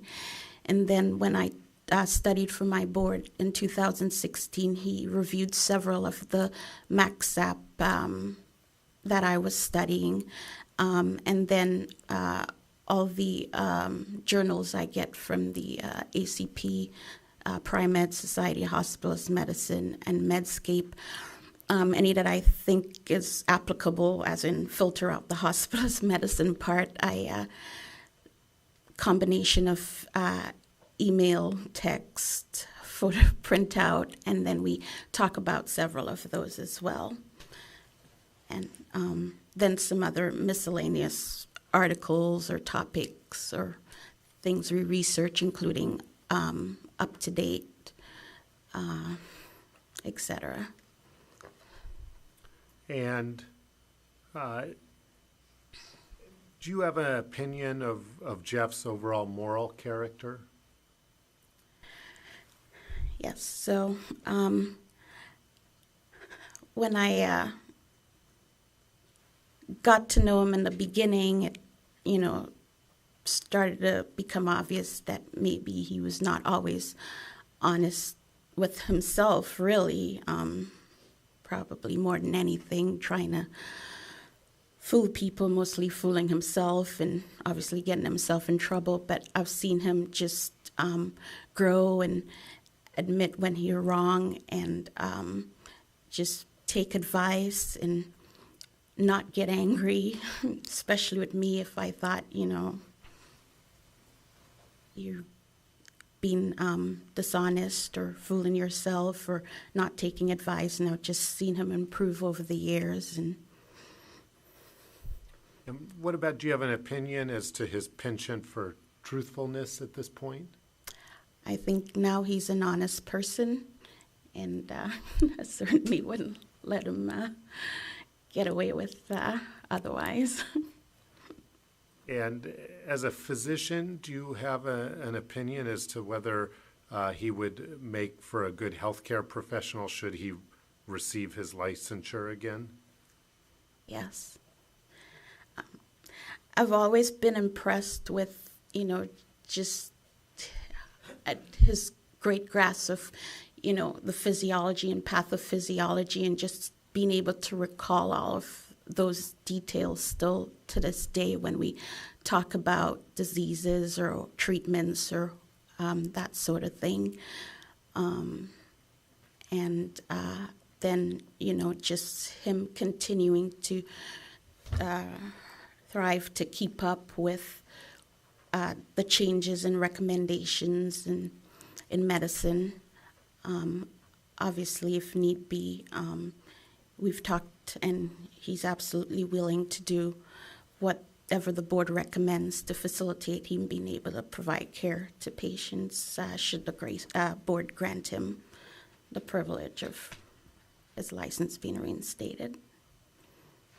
Thank you. I have no further questions. All right, Mr. Gatchett, any questions? Dr. Gittens, or Dr. Hamlin, I'm sorry. Just to get a time frame here. So you didn't know your current husband when he first had the license discipline in 2006, 2007? No, I did not meet him till the summer of 2007, so about July. And when you met him at that point, I think his license was on probation. Did he relate to you that his license was on probation when you first met him? I don't recall us having a direct conversation about that. At any point prior to him losing his license, did you ever work with him in the medical field? I worked with him in, yes, Okay, and where was that at? Wairika, California. And were you a supervisor or were you working as a colleague? How was that arrangement? Well, I guess I was a supervisor. I just thought my boss was his supervisor, but I suppose any physician in the office would be supervising. And then my understanding is when he was working in that clinic, some issues occurred with his license in terms of writing prescriptions from a Dr. Louis DeRucci. Who is Dr. Louis DeRucci? D-E-R-O-U-C-H-E-Y. That would have been my boss or one of the physicians at the clinic. And were you aware at that time that Mr. Hamlin was writing prescriptions without authorization? No. When you were working at the clinic with him, were you aware that he didn't have a DA license or was not supposed to have a DA license? No.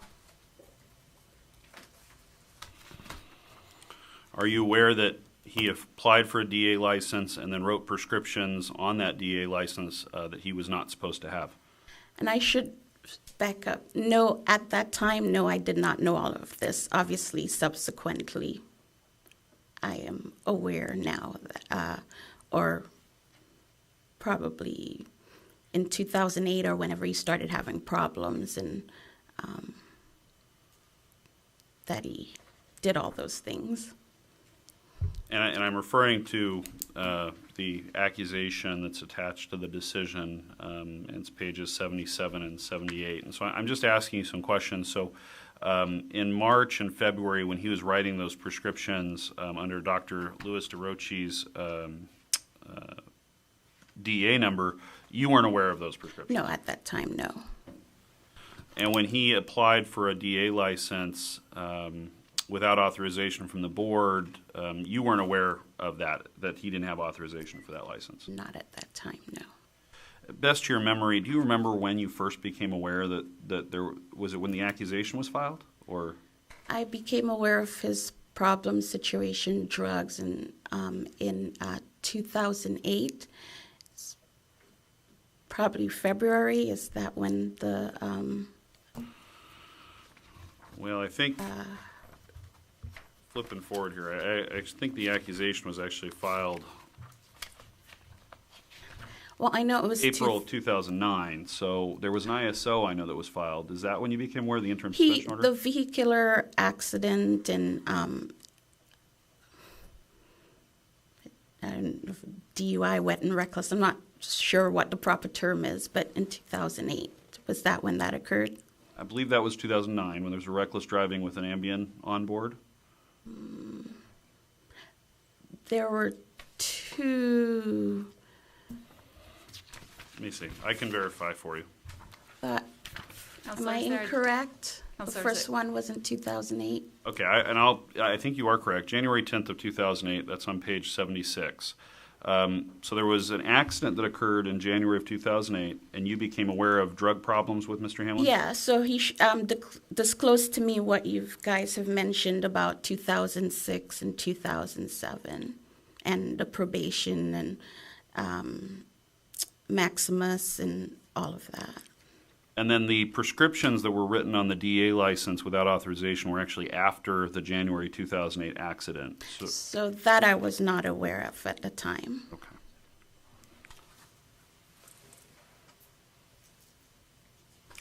Now, Mr. Hamlin today, I believe, is still taking Ambien. Is that correct? Correct. What is Ambien? It's a medicine to help you sleep. Is it a controlled substance? It is. Is it habit forming? It is. Any concerns that Mr. Hamlin is still taking Ambien? You are a physician, considering that Ambien was one of the drugs that he was abusing at the time in 2008? I did, but I'm not his treating physician, so I try to keep that separate and leave it to his psychiatrist. Dosing on Ambien, I believe it can come in a 5 milligram. He's currently taking a 10 milligram. Any concerns related to that dosage? I'm going to have to defer that to his psychiatrist. He's also taking Focalin. What is Focalin? It's for ADD or ADHD. And if my memory serves me correctly, that's a Schedule II medication. Is that correct? I'll have to look that up.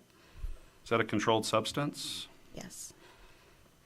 Can it be a drug of abuse? Yes. I did notice when I looked at his cures, there were some prescriptions in 2018 for Tramadol. Do you remember what he got Tramadol for in February of 2018? Yes, he went to the ER with kidney stone and pyelonephritis. I'm sorry, with kidney stone and what? Kidney infection. To your knowledge, was that the last time that he had a narcotic prescribed to him?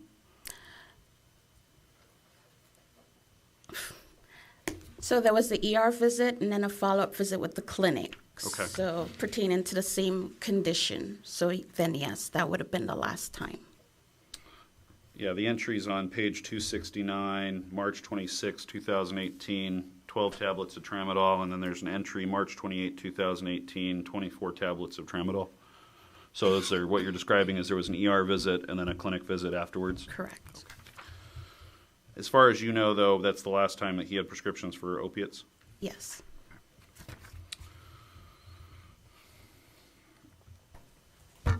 Is he doing any drug testing currently? With his psychiatrist, yes. How often does he do that? Several times a year, but I don't pay attention to the frequency. I figure he's with the expert. I don't need to. Have you ever had any concerns in the last 5 years having your own DA privileges with prescription pads or access to controlled substances, having those around or near Mr. Hamlin? No, no prescription pad leaves the office or hospital. So all your prescriptions are through And electronic? now they're electronic, so.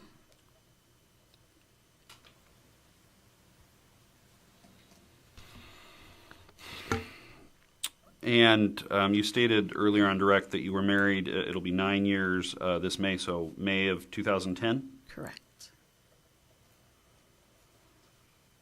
When did you start dating? 2007 fall.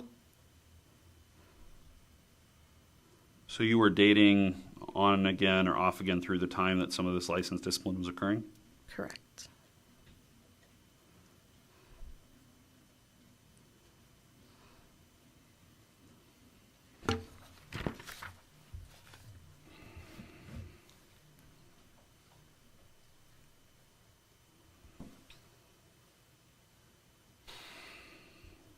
Have you read the accusation from the original or the second case that was the accusation of petition to revoke probation filed in 2009? Have you read it?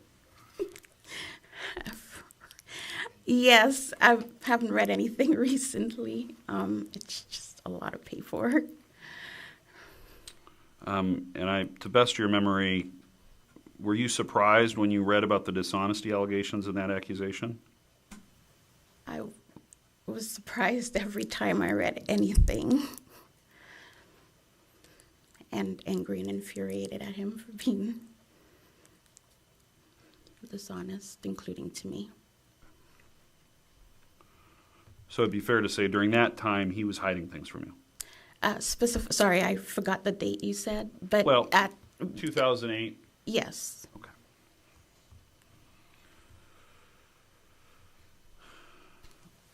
His psychiatrist in the letter wrote that he's never been diagnosed with a substance abuse disorder, and I thought that was very interesting. I mean, do you have any comments on that as a physician? No. I'm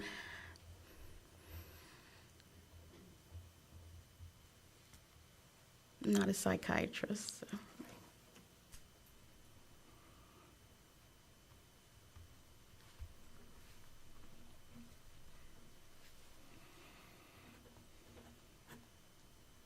At any point, did you feel that he suffered from a substance abuse disorder?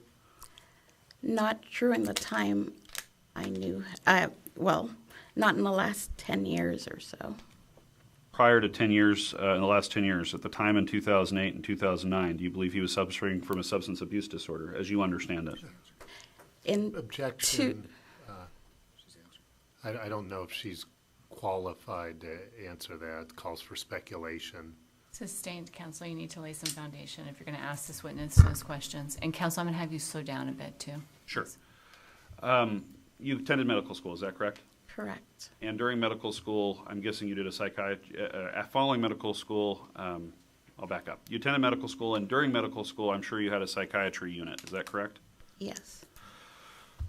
And after medical school, did you attend a residency? Yes. And you're a hospitalist, so I'm guessing either in internal medicine or family medicine. Internal. What's an internal medicine residency? a 3-year program in medicine. Not sure how to answer that. And during that 3-year program in medicine, does it involve also a unit on psychiatry? Yes. I'm sure it varies between program to program, but would that unit approximately been 3 to 6 months? I can't remember, sure. I can't remember. It's been a long time. In addition to completing that unit, did you take board certification for internal medicine? Yes. And did you pass that board certification? Yes. Are you currently board certified? Yes. As part of that board certification process, was there testing in the field of psychiatry? Yes. So are you aware of what a controlled substance abuse disorder is? Yes. And so based on that, in 2008, when the issues with his licensure were ongoing, do you believe that Mr. Hamlin has substance abuse disorder? Objection, still lack of foundation, speculation, also relevance. Okay, so sustain with regards to foundation. So counsel, just because she knows what a substance abuse disorder is, doesn't mean she knows how to diagnose it. So you're going to need to lay some more foundation with this witness if you want testimony from her about it. Just a few more questions, Your Honor, if you allow me. Yes. Have you ever diagnosed a substance disorder in a patient that you've taken care of in the hospital as a hospitalist? Yes. And how do you go about doing that? Prior history, positive drug screen, and interviewing the patient or a patient admitting. Your Honor, I'd once again re-ask the same question I just asked. You may. Ma'am, Dr. Hamlin, during 2008, do you believe that Mr. Hamlin had a substance abuse disorder? Yes. I have no further questions to this witness. Thank you. All right, I'm going to open questions up to our board members, starting to my left with the president. Dr. Hamlin, thanks for being here. My question is really related to what the psychiatrist wrote, that there was not a substance abuse disorder, but that there was major depressive episode and that there were some difficulties dealing with depression. So I'm curious, because your perspective is a little bit different, being his spouse, if you've seen any episodes of depression or difficulty dealing with sadness in the time that you've known each other or been married.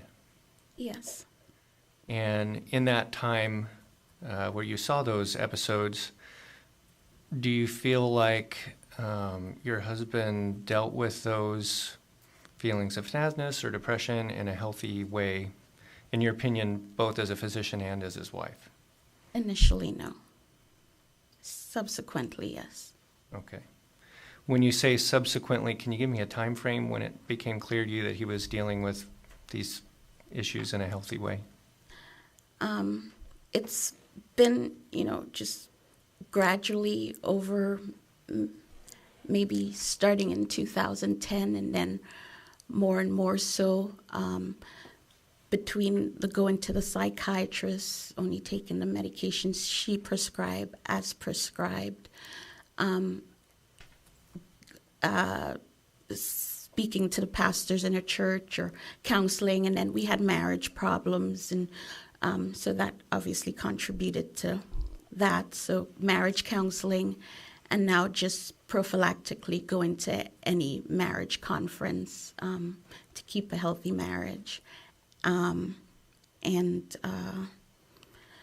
Just having friends, good, positive friends and influence in his life that he can meet with and talk to about things that are bothering him, and then actually taking their advice as opposed to just nodding a head, walking away, and kind of the whatever attitude.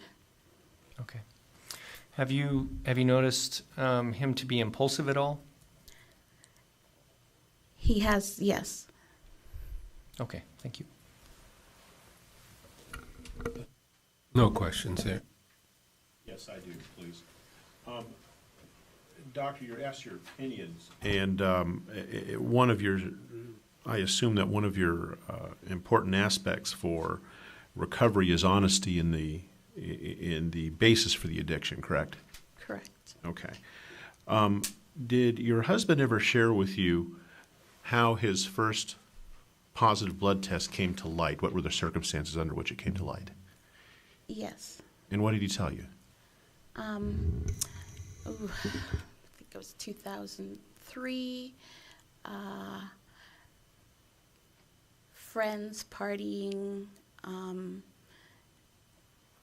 I forget which drug it was, amphetamines. And then taking substance to help him sleep, and then substance to function in the day, and back and forth, and then a equivalent of a panic attack at work, and I believe that was. So the panic attack at work led to a toxicology screen which revealed the presence of the various substances? Correct. Okay. Did you ever have an understanding that panic attack, if you will, was somehow connected to a suicide attempt? No. Well, I'm concerned that you've read through these exhibits, correct? Yes, some of them a long time ago, though. All right. I'm referring to the July 31st, 2018 letter from Dr. Adonisio, I think I'm pronouncing that correctly, where he indicates that the incident in which his license was suspended was in relation to a mental health-related issues. Mr. Hamlin had attempted to commit suicide by overdosing on medication. So I'm trying to, perhaps you can explain to me how that suicide attempt fits into this matrix, because I'm having trouble understanding it. On one hand, I think I'm hearing that it was suicide. The down, using drugs that brought you down and using drugs to bring you up to function the next day, but I don't see anywhere in here how this suicide attempt is explained. So just if I may ask, if you can provide the letter, please, to Dr. Hamlin so she can actually take a look at it to see if it's something that she's seen before. That way she has an opportunity to read it. Your Honor, it is date stamped AGO 262. Mr. Turner, could you provide that, Sure. please? And give Dr. Hamlin a moment to take a look at it.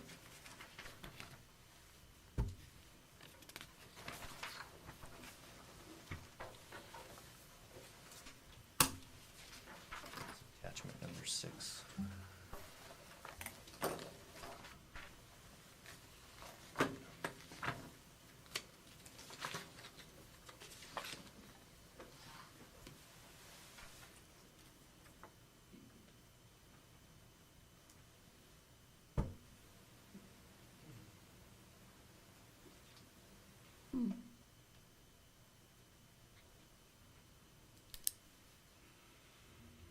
Just let us know when you're done reading it, please.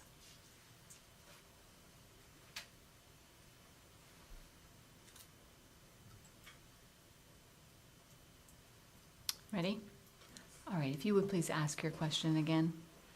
Yes, let me simplify it. Have you had any information prior to reading this letter that the basis for the blood toxicology coming to light was secondary to a suicide attempt? No. Okay, I don't have any more questions. Right, to my right, please. No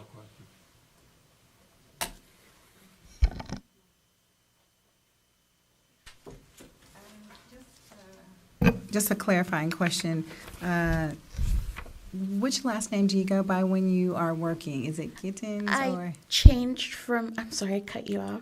No, that's fine. I changed from, officially changed from Gittins to Hamlin within the last few months, so Gittins. Okay, all right, and then Sorry, so Hamlin. Hamlin. I'm so flustered. Okay. Hamlin. No problem. Yeah, all legal documents say Hamlin. Hamlin. Okay, thank you so much. And just to clarify, I was reading through the information. Do you attend the same church as your husband? Yes. Okay. I know there's been a move from Wairika to Riverside County. And then last question would be in regards to your niece that you guys are caring for. She's graduating June? She's graduated. Oh, graduated. Okay. All right. Very good. And that was clarified my question. All right, thank you. Welcome. All right then, Mr. Gatchett, any follow-up questions? No, Your Honor, thank you. All right, anything further with Dr. Hamlin, Mr. Turner? No, Is she released? she is. All right, thank you, Doctor. All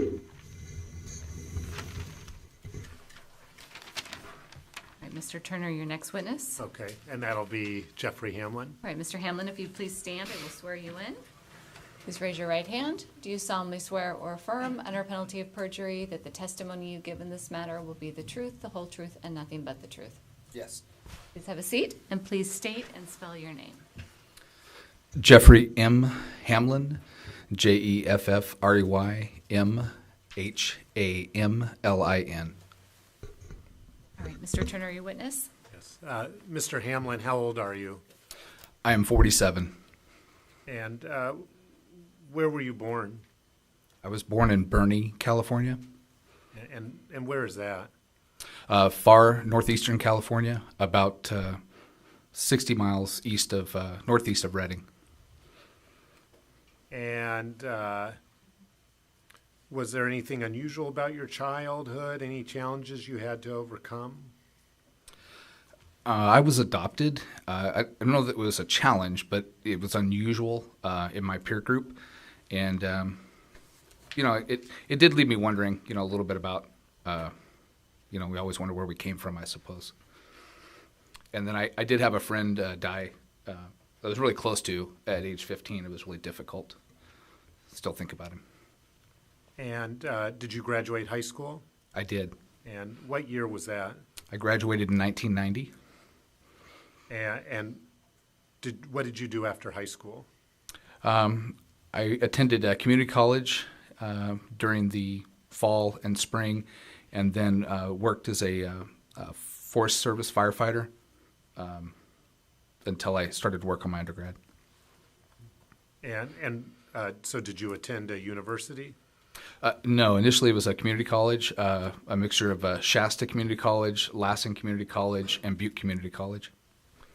And when did you decide to become a physician's assistant? Yeah, Bernie, like a lot of small towns, they have a lot of PAs, and I think when I was younger, I didn't realize I was seeing a physician assistant. I know that it's hard to get physicians in small areas, and so they provide great access to care.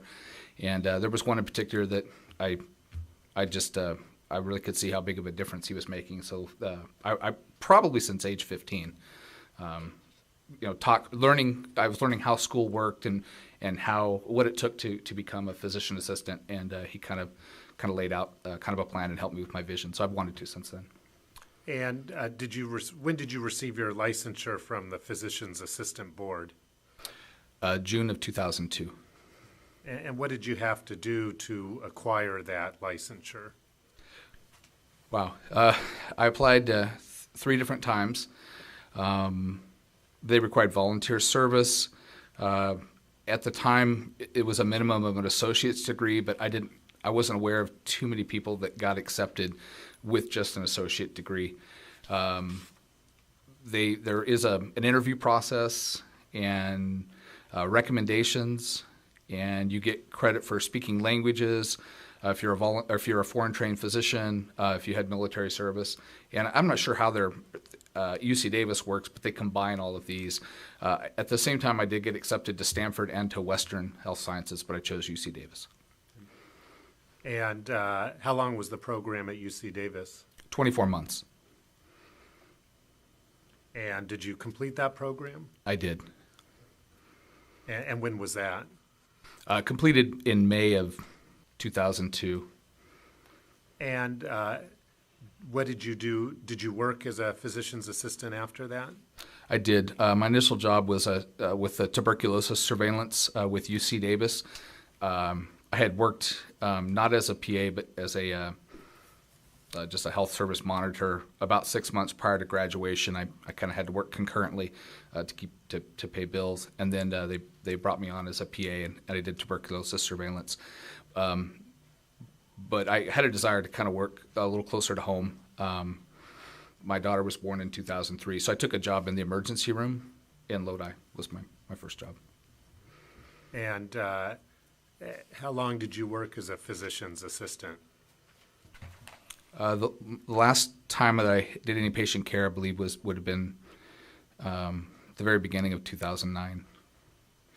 And prior to the issues that have brought you here today, did you receive any feedback regarding your job performance as a physician's assistant? Wow, that is a really big question.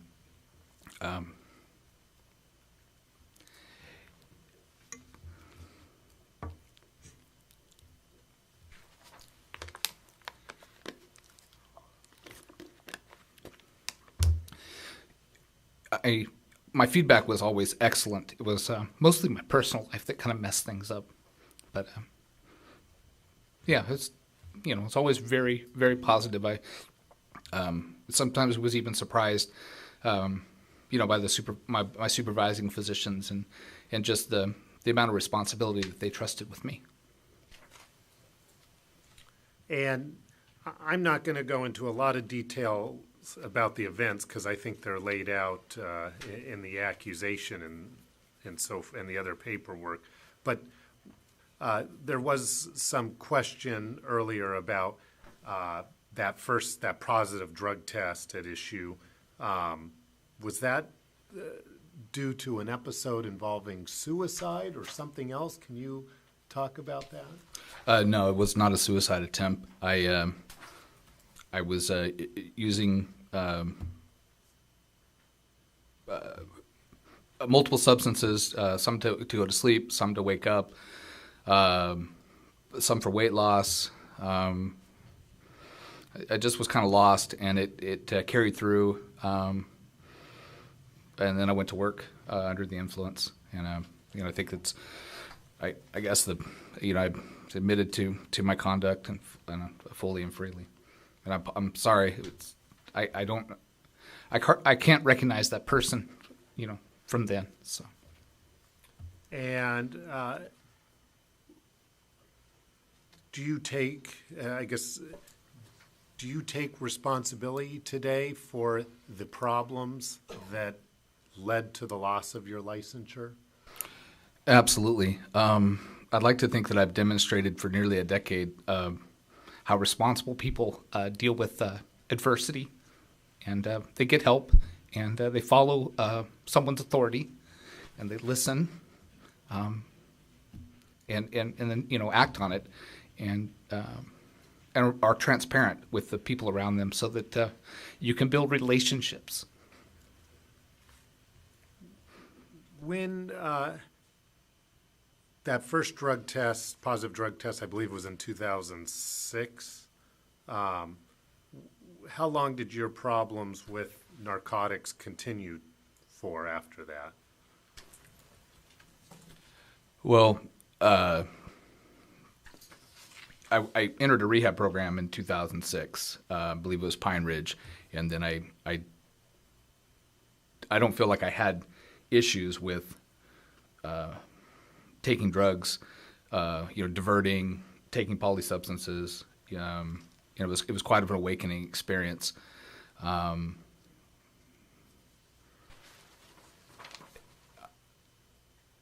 I guess that kind of the denial and just not addressing the root of my problems probably through 2009, 3 years. And I'd like to talk about the rehabilitation you've done since 2009. Sure. Can you talk a little about that? You bet.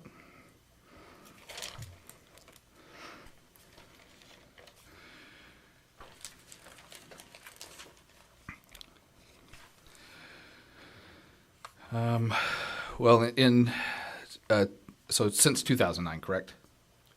Or Yes. 2006? Well, why don't we start with 2006? You mentioned you did this Pine Ridge program. Right. Yeah. So it was. I'm trying to take some notes so that it's been such a long time. My memory wasn't great, but I believe in 2006 I completed 21 days at Pine Ridge. It's out in the desert near Victorville. Okay. And I did a follow-up after discharge. It was a 6-week outpatient, and then they required that I live at least 6 weeks in a sober living. That was quite an eye-opener as well. In 2008, The board mandated, due to my reckless driving, that I complete a 30-day inpatient program. I did so at Cornerstone. That was in the town of Shasta Lake City, I believe. And it was followed up by 3 months of an intensive outpatient program at Reading Psychiatric Care.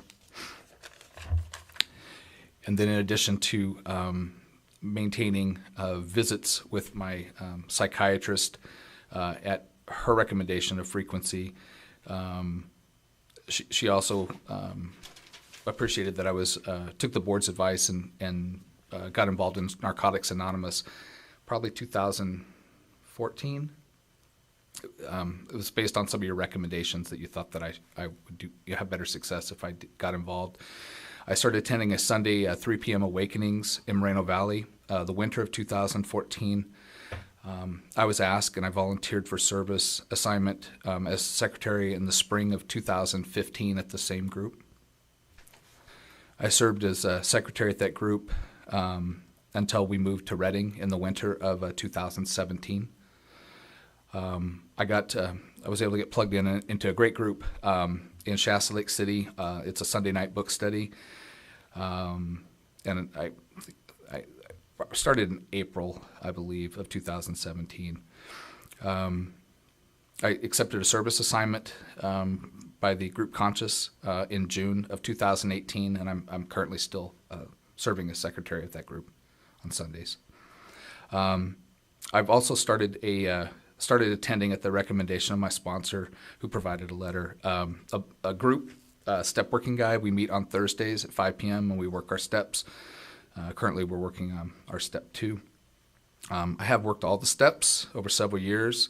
I find them very applicable in all areas of my life. It's an amazing opportunity that has opened me up to being able to have a better relationship with our daughter, our niece that we became guardians of. It's opened me up to being receptive to marriage counseling and advice from people that have success in their marriage, to be able to emulate, the suggestions that they make. And then privately, I'm working step 4. That's where I'm at now. And how often do you currently attend Narcotics Anonymous events or meetings? At least 1 day a week, typically 2 days a week. And do you have a sponsor? I do. And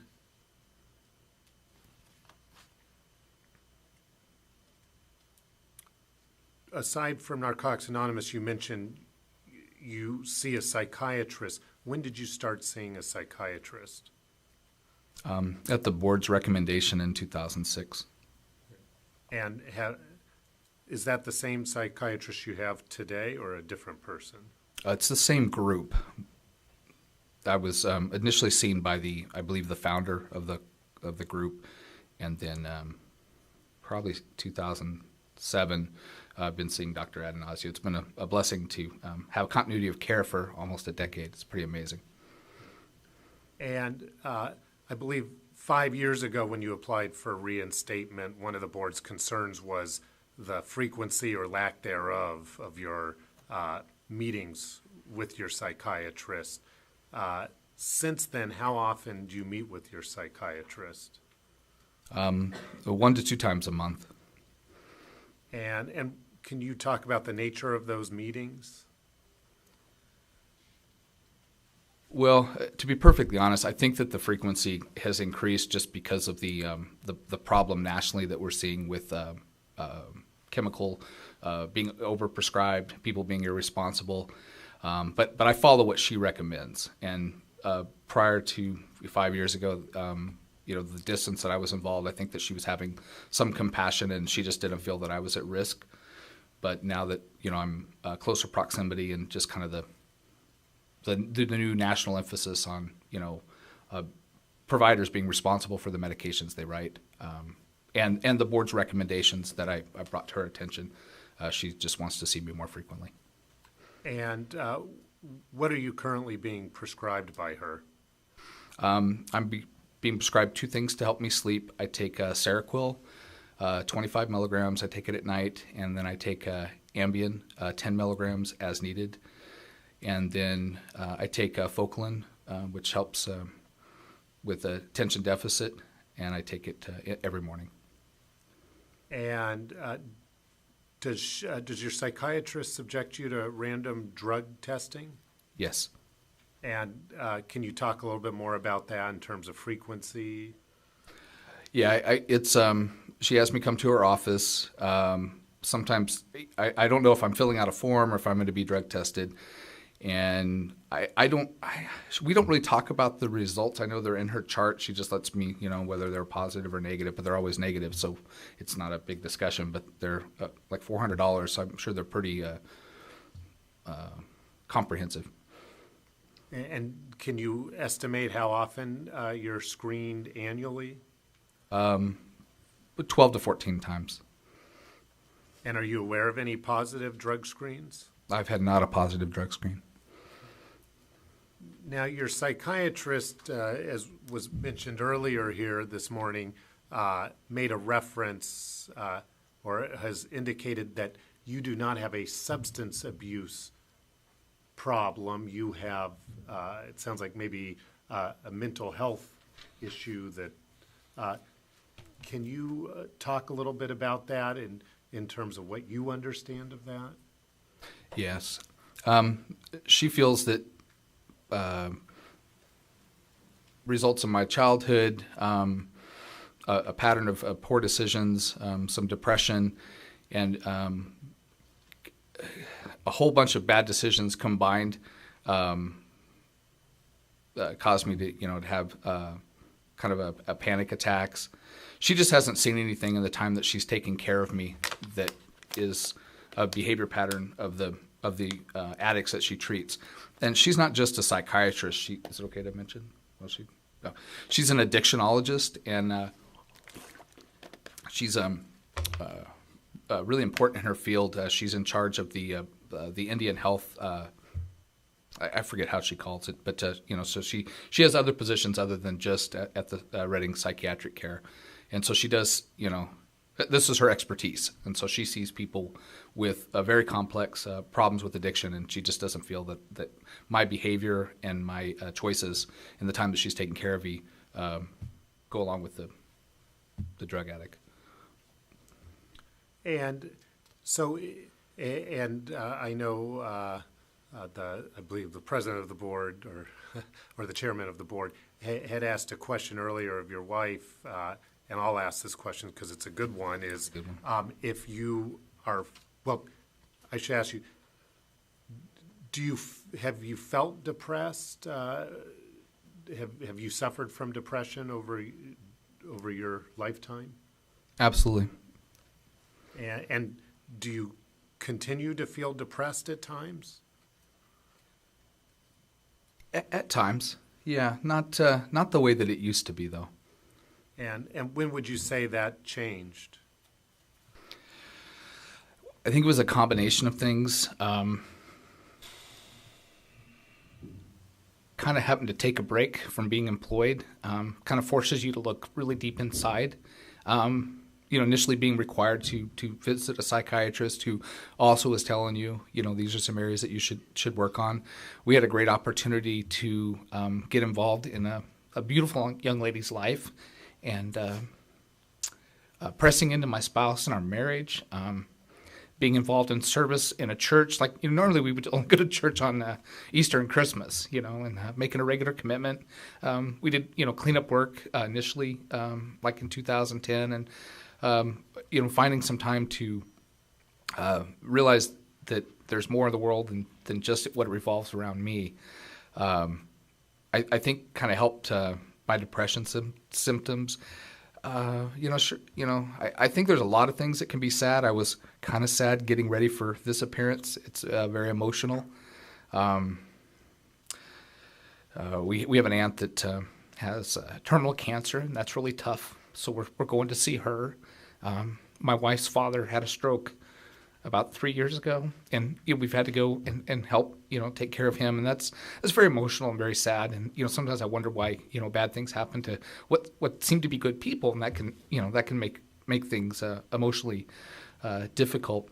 But this foundation that I've been able to establish with my 5 friends, actually spending time with a pastor, outside of church, where I can be vulnerable and explain how I'm feeling, some of the darkest things that I think about, and just having him help me work through forgiving myself has made things less sad. So I think it's a combination of many tools that I have in my toolbox that I've been able to put to use over the last decade.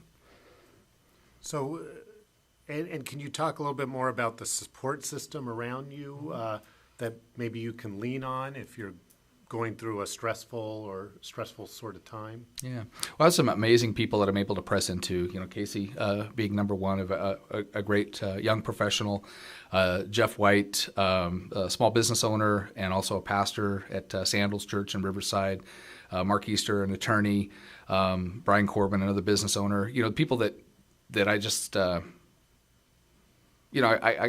idolize. I think these guys manage their children, their families, their business.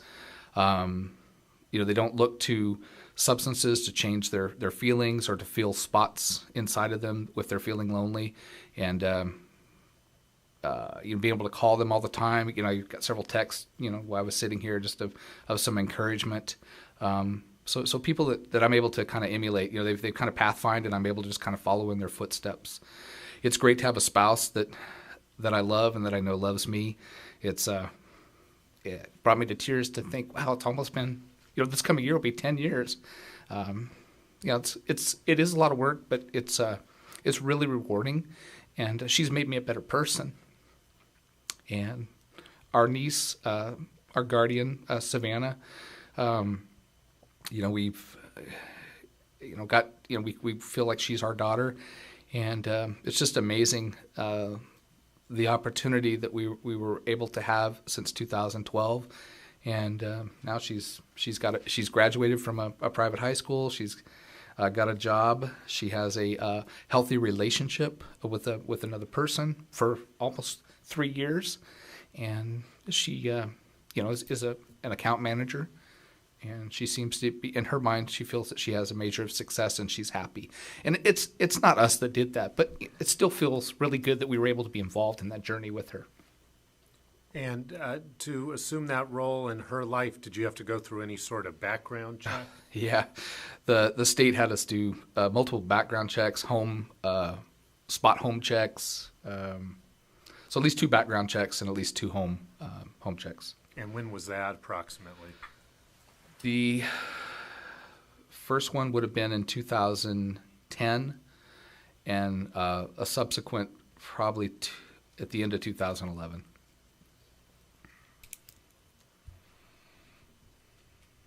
And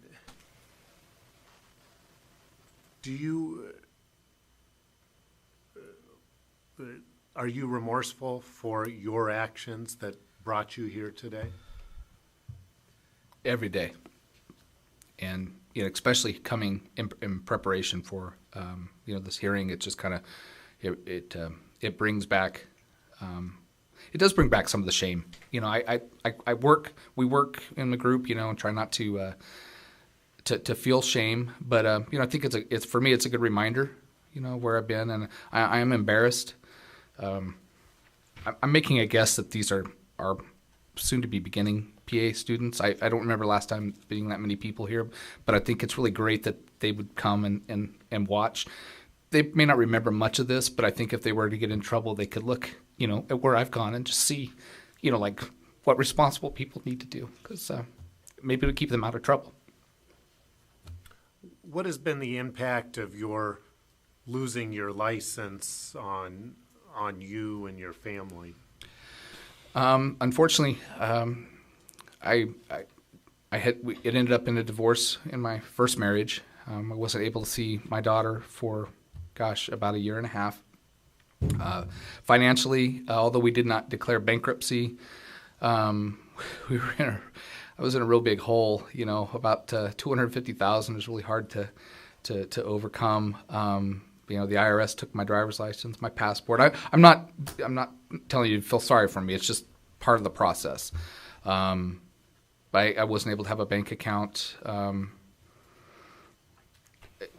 It seemed like people that I thought were my friends, didn't want to be associated with me or talk with me. That was hard. And I did put on some weight. That was really difficult. I feel like I've aged. I didn't have gray hair when I first came here. That's been difficult, but I've earned it.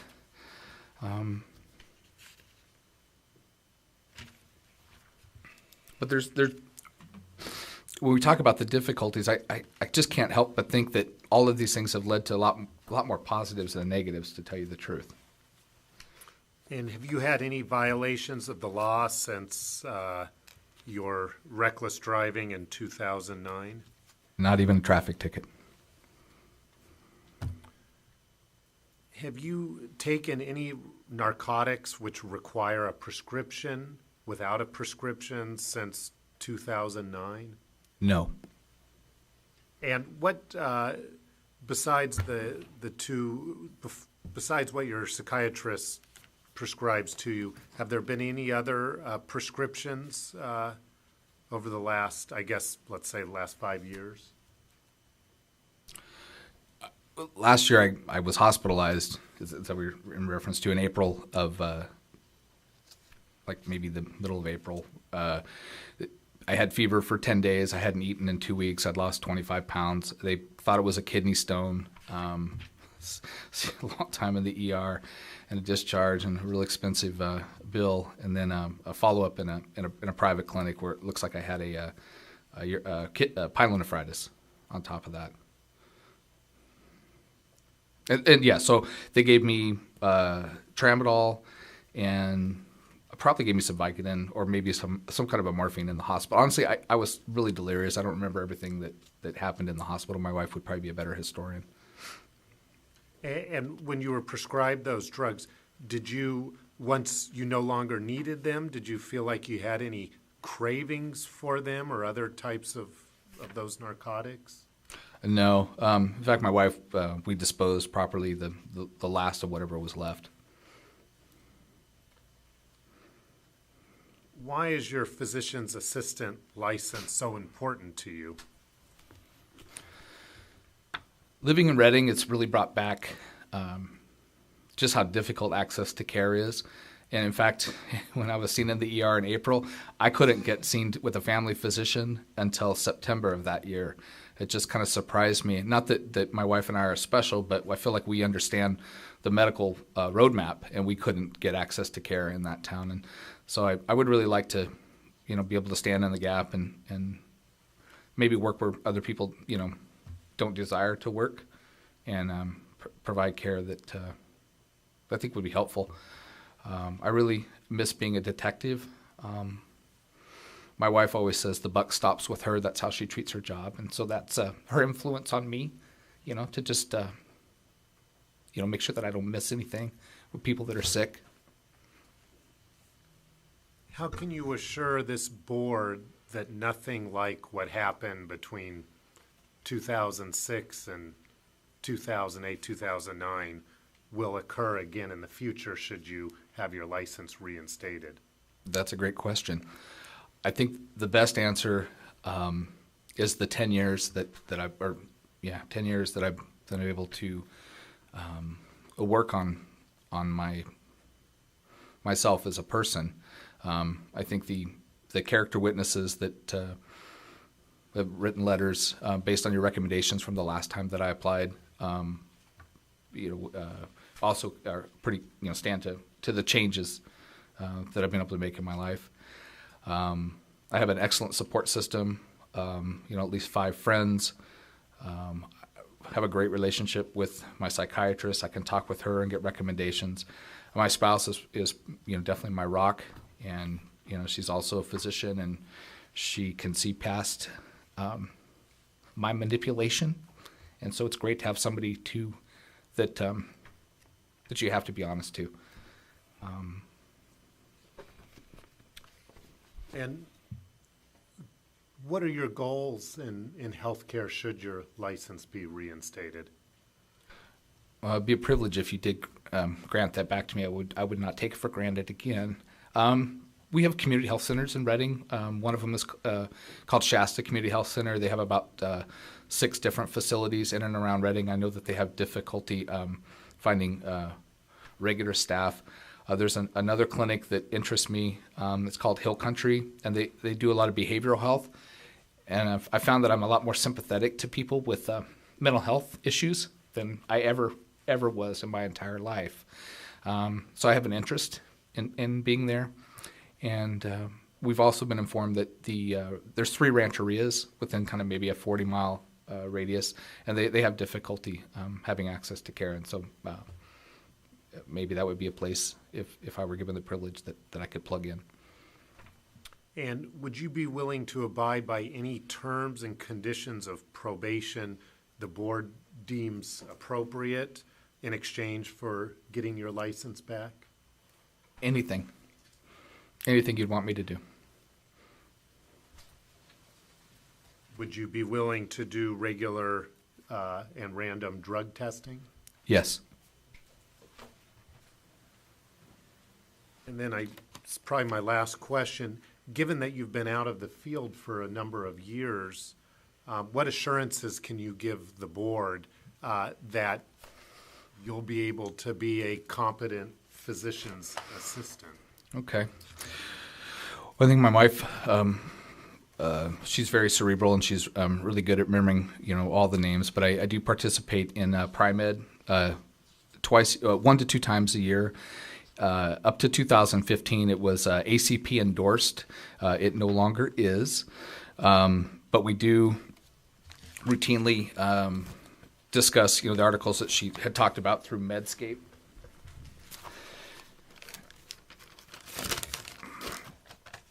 So I try to write down.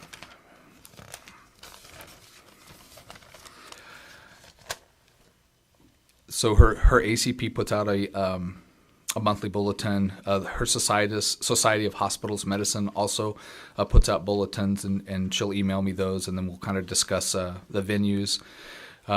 She also does Up to Date and Medscape, and like she there's a lot to those, but she does kind of screen out things that would be more applicable to primary care or urgent care medicine.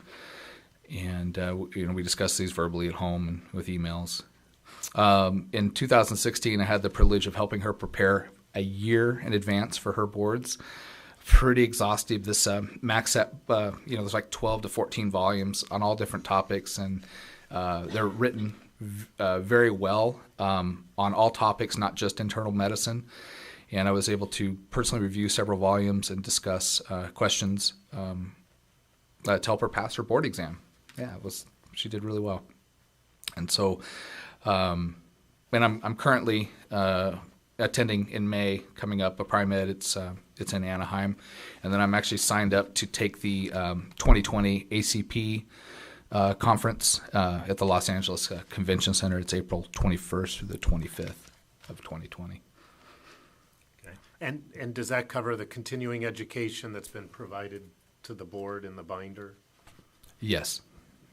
And it's, CMBs are at least double what the board is currently requiring. I think you want 25 every 2, and so I'm maintaining at least 50 on an annual basis. And as a condition of probation, should your license be reinstated if the board wanted you to do additional courses or additional continuing education, would you be open to that? Yes. And I also took the CAPA-sponsored PANRI board review in La Jolla. I believe it's in 2016. They do have another one starting on the 3rd, but it's our anniversary, and so I don't know if it's something you want me to do. We'd make arrangements for that. Right. I have no further questions. All right, Mr. Gatchik, questions? Yes, Your Honor. Mr. Hamlin, with Dr. Adanzio, and I'm probably mispronouncing that. Can you pronounce it for me?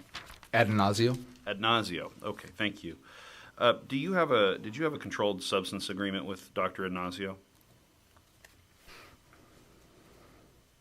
Like a pain contract? Right, an agreement where you agree that you only take medications from her. Yeah, I believe so.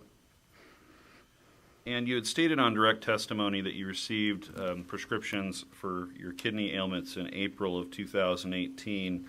Now, Cures has it as March 26th and March 28th. Could it have been March of 2018 when you had those issues?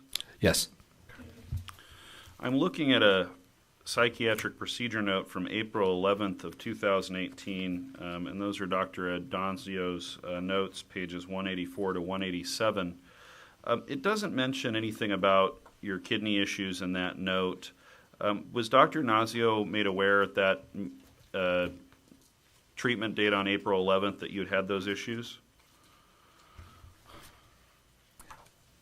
I went to the emergency room.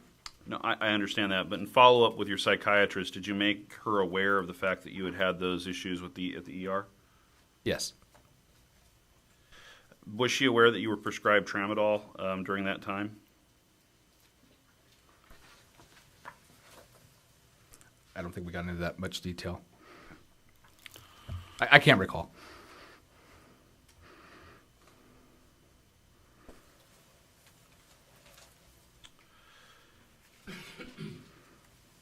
You've stated that you're actively doing Narcotics Anonymous, and I appreciate that. Could you tell us the steps for Narcotics Anonymous, what they are?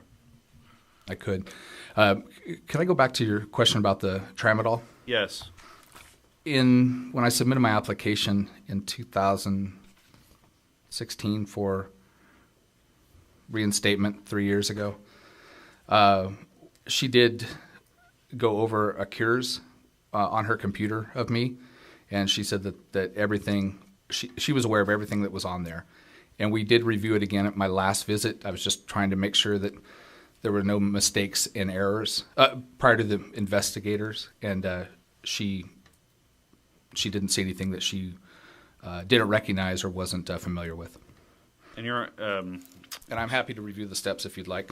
Sure. So let's back up to that question. My question to you was on April 11th of 2018, when you saw her. Just a simple question: was she aware that you had received tramadol in the few weeks before that meeting? I can't recall. Okay. Back to the Okay, steps, right. sir. What are the steps? So are you using something to refresh your recollection? Yeah, just my app. I'm assuming Mr. Gadget wants you to Let's see if you say can them from memory, and and then if you need to refresh your memory, you can let him know. Oh, you want me just to off of memory? Yes. Yeah, I don't think that I can do all of those. God grant me the serenity, accept things I cannot change, this kind of thing, how we start our meeting. You have to slow down just a bit. The court reporter needs to be able to hear you. But I'm happy to read them, that's why I carry it with me. So, Mr. Gadget. Let's do it this way, sir. What can you remember from the steps without checking your memory? And then after you've had a chance to give us that, then you can check and refresh your memory. Does that sound fair? Yeah, I'm a little nervous. I wrote notes down. I'm happy to read those. Are there any steps that you can give us from the 12 steps for Narcotics Anonymous without checking and refreshing your memory that you know? Right now, no. What about step 4? You said you're doing step 4 currently. What is step 4?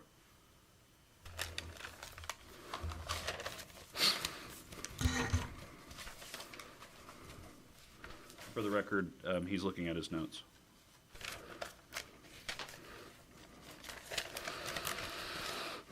I'm making a fearless moral inventory of myself.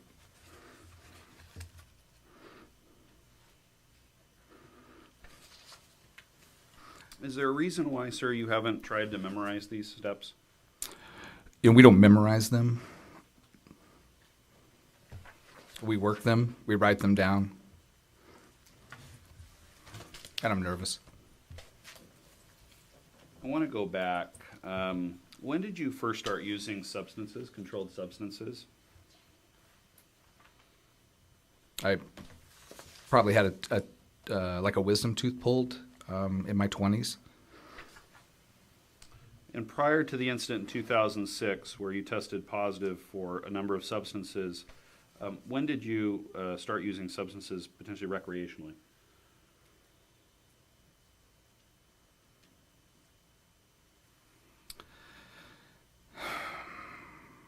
Probably 2003 or 2004. It's been a long time. I don't recall. Now, you received your license, I believe, in 2002. Is that correct initially? Correct. So it was after you became a practitioner that you started using substances recreationally? As horrible as it sounds, yes. How did you obtain those substances? Did you obtain them from friends, off the street, or did you use your license to obtain those substances? I think phentermine might have been the first thing that I used, and I obtained it with a prescription from a physician. Were there any substances between 2003 and 2006 that you obtained without a prescription? I'm sure there was. Do you have any memory of doing that?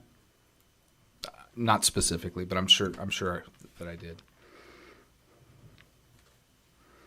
In 2006, there was a positive drug test while you were taking care of a patient. Do you remember that? Yes. How did you obtain the medications that were in your system at that time? There was a tsunami that hit parts of Indonesia, and I went with a group over there to work on kind of providing care, rebuilding. I thought that we were going to provide medical care, but we ended up mostly just working on clean water and just kind of loving on people because it was such a disaster. It really wasn't a place to provide medical care, but there was a lot of prescriptions being donated, and I brought some home on the airplane.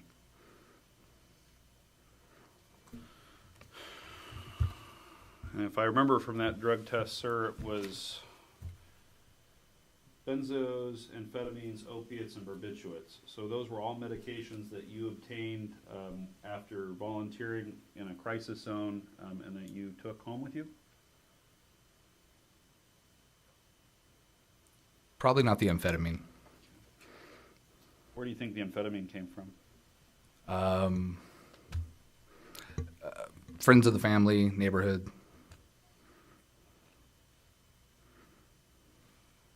In the time before the 2006 positive test, had there been any other occasions where you had obtained medication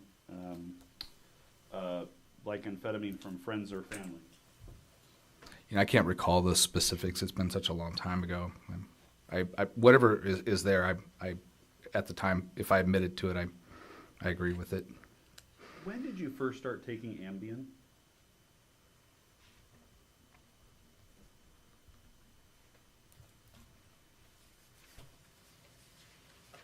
Maybe 2006? I don't recall. And was Ambien prescribed to you, or was it a medication that you obtained from some other way when you started receiving it in 2006 approximately? I believe it was prescribed. You're still taking Ambien today? Yeah, I'm following my doctor's plan of care to the letter. Would you agree with the statement that at times that you've been on Ambien, you've had issues with taking Ambien? Is that a fair statement? In the distant past, yes, it is.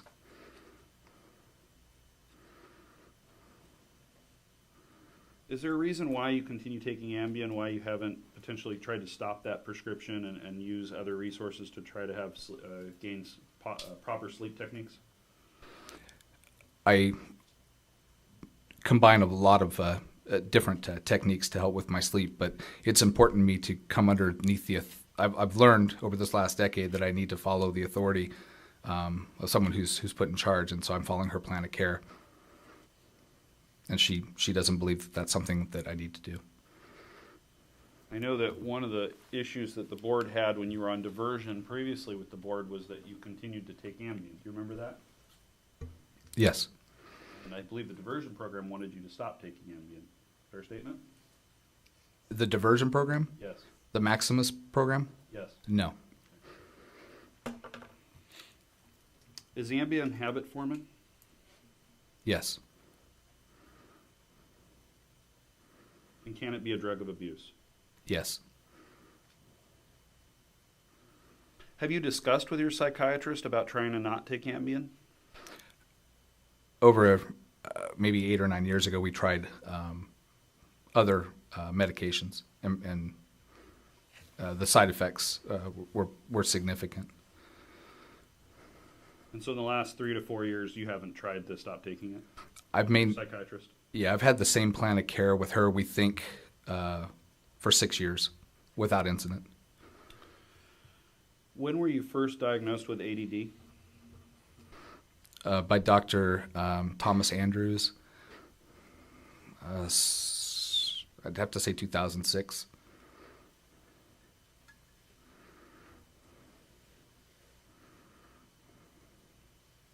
And for ADD, you take Focalin, is that correct? Correct.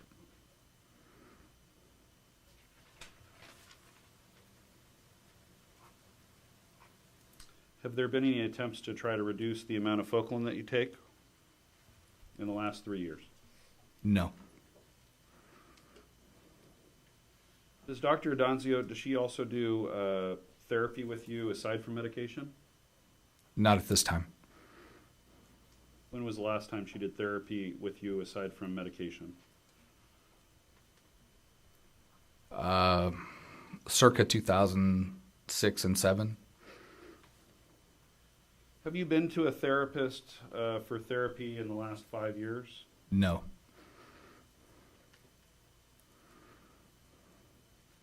Any thoughts of why you have not in the last 5 years attended a therapy session with either a licensed psychologist or a psychiatrist or a licensed social worker? My treating physician hasn't recommended that.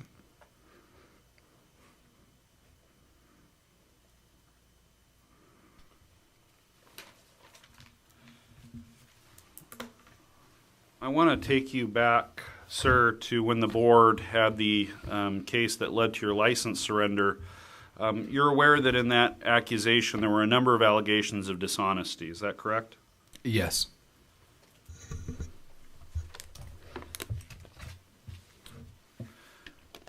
How can you promise the board that the allegations that occurred at that time would not repeat themselves if you were regranted licensure? Same question that you asked me. Do I just repeat that? But I guess it's kind of a repetition of what I had said earlier. So, I've got these amazing group of friends that they don't care what I do, and they've shared with me areas of their life that make them very vulnerable, and it's allowed me to learn how to talk about my struggles as a man and a husband and a father, and I think they have a good idea of when I'm struggling, and they just it's almost this divine time to say that kind of the right things, and so I feel like I'm able to talk with them when I start to struggle. Having a spouse that I'm able to confide in, I think I said that she's my rock, and because she's close to me and involved, we don't have secrets. She would be the first person that that I would go to. Although our niece isn't in our home, she's very involved in our life, and she's has a unique perspective because we've been able to kind of walk this journey with her as well. And of course, my psychiatrist that I still see routinely, and my 12-step programs that I'm very involved in. I just don't attend. I'm actually involved in service, and although the service times do expire, I still feel like I would be able to be involved in other aspects within the meeting if the group conscious didn't want me to be the secretary. And then the board has its own way of keeping people accountable that I'd have to comply with as well. And so I appreciate that you have a wide circle of people that you would help potentially have you prevent from a relapse or have issues with addiction, and I understand that. I guess my question more is, a lot of your dishonesty had to do with going around the very tenets of being a physician assistant, working under the supervision of a physician and following their orders, and using your position to either write prescriptions, gain prescriptions, under that supervision. And so the group of people you described, they won't be with you when you actually have to follow a supervision's orders. So my question to you really is, How can you promise this board that you can be honest in that scenario, the fact that you'd follow the supervision of a physician and follow the orders that are provided? Well, I didn't have any of those support measures in place when I was working as a PA. And I think that I just hope that you can believe with the letters of recommendation and the people that have been able to look at my life would admit to that I'm being truthful today. You said that the board would have its ways of making sure that you're complying. It is true that you actually violated those terms and conditions of probation previously when you applied for a DA license in your own name without the board's approval. Fair statement? Yes.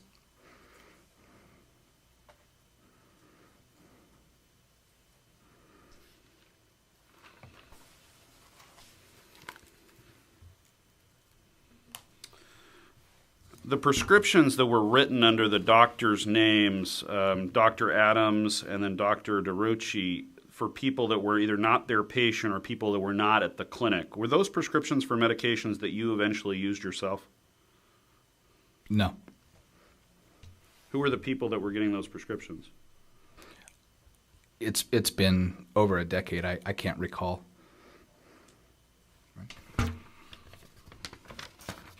But I think at the time when, with my stipulated surrender, that I admitted fully and completely and unapologetically. So you have no memory of who those prescriptions were written to? No, I'd have to do some research.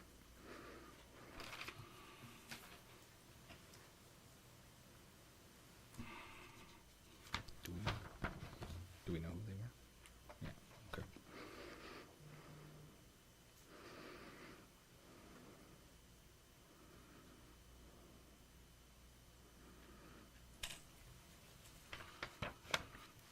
I have no further questions for the witness. Thank you, Your Honor. All right, I'm going to open up questioning to our board members, starting to my left. No questions. I just have a few questions. Mr. Hamlin, first of all, I appreciate you being here and being candid with your answers. And just have a couple of things I wanted to ask you. Do you currently consume alcohol at all? On occasion. And what would you describe occasion as? Several times a week. Okay. And you indicated you were remorseful for what you've done. How have you expressed your remorsefulness? Well, I think the biggest thing is admitting to all the allegations that the board investigators spent a lot of time investigating on me. I'm remorseful in the fact that I had to reimburse the board, and I know that it's a monetary thing. It maybe not be a big deal, but it was a big deal to me. It was hard to do, and I had to make it a priority to pay back those investigative costs and fines. I've been remorseful. I don't know if the investigators spoke to Dr. Davis, some amazing guy, who I was working for at the time when I messed up, and he gave me an opportunity to get some help, and I was real stiff-necked, but I had the privilege of calling him and making my amends as part of my steps. I was able to do that in 2015, and I was also able to call Dr. Curtis, which was another physician that supervised me at Rain Cross, and I make amends to him at a community event that he was involved in and I was involved in, and it was very difficult and embarrassing and very therapeutic, and honestly, I was surprised they weren't judgmental, and they accepted my apology, and it's just amazing the amount of weight that takes off. I've submitted a letter of avocation from my ex-wife. I know maybe some of you have really stellar marriages, and it's not a big deal, but I don't have any friends that have much of a relationship with their ex-wife, and she's seen such a change in me that she wholeheartedly made a recommendation just as a character reference. And she has allowed me for many years to have visitation rights. My daughter comes and stays with me, or us as a family. I think that's been a big deal as far as the process of amends.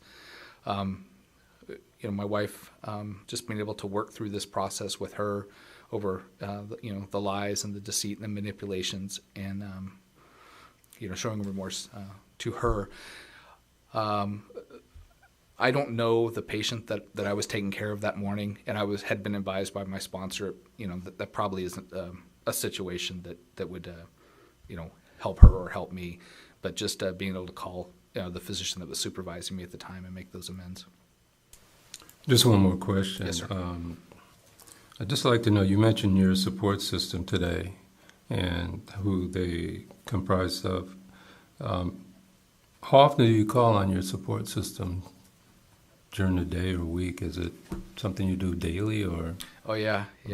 It's electronic is amazing, but I'm involved in an app called GroupMe, and we are doing kind of a discipleship guide, and so at least 3 of the guys, even because of the distance, we're making comments, and I probably talk, if not daily, every other day to at least 3 of the 5 gentlemen in my circle. And Pastor Travis, who submitted a letter of recommendation as well, we were part of his home group, and so I would see him not only on Saturday nights when we attend service, but during the week and with community events through the church. The Dr. Adanasio has an app. Again, it's technology. I don't embrace it very well, but I've seen the benefits, and so I can send her through a patient portal if I'm struggling, and she'll respond like amazing. I don't know how she finds time, but I'll get an email response, if not that day, by the next morning.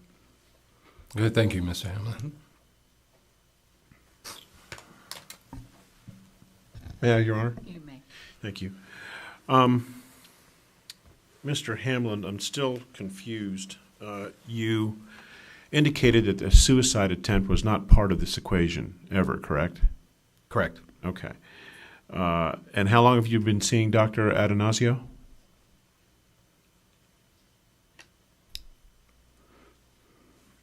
Probably 10 years, 9 years.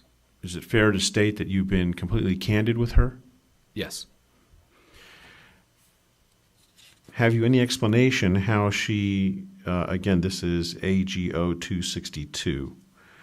Have you any explanation how she fit a suicide attempt into her conclusions on July 31st, 2018, if that is not the case?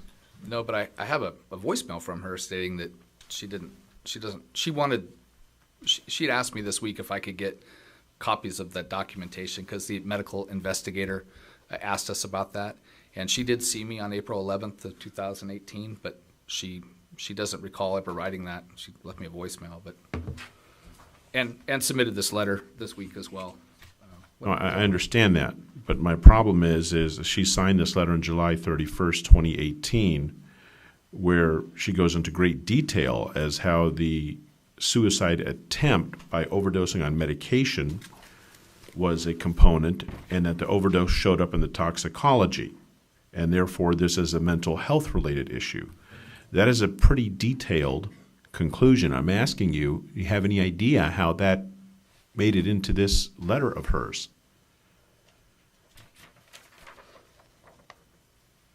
Have a minute to read it. Sure. He just showed it to me.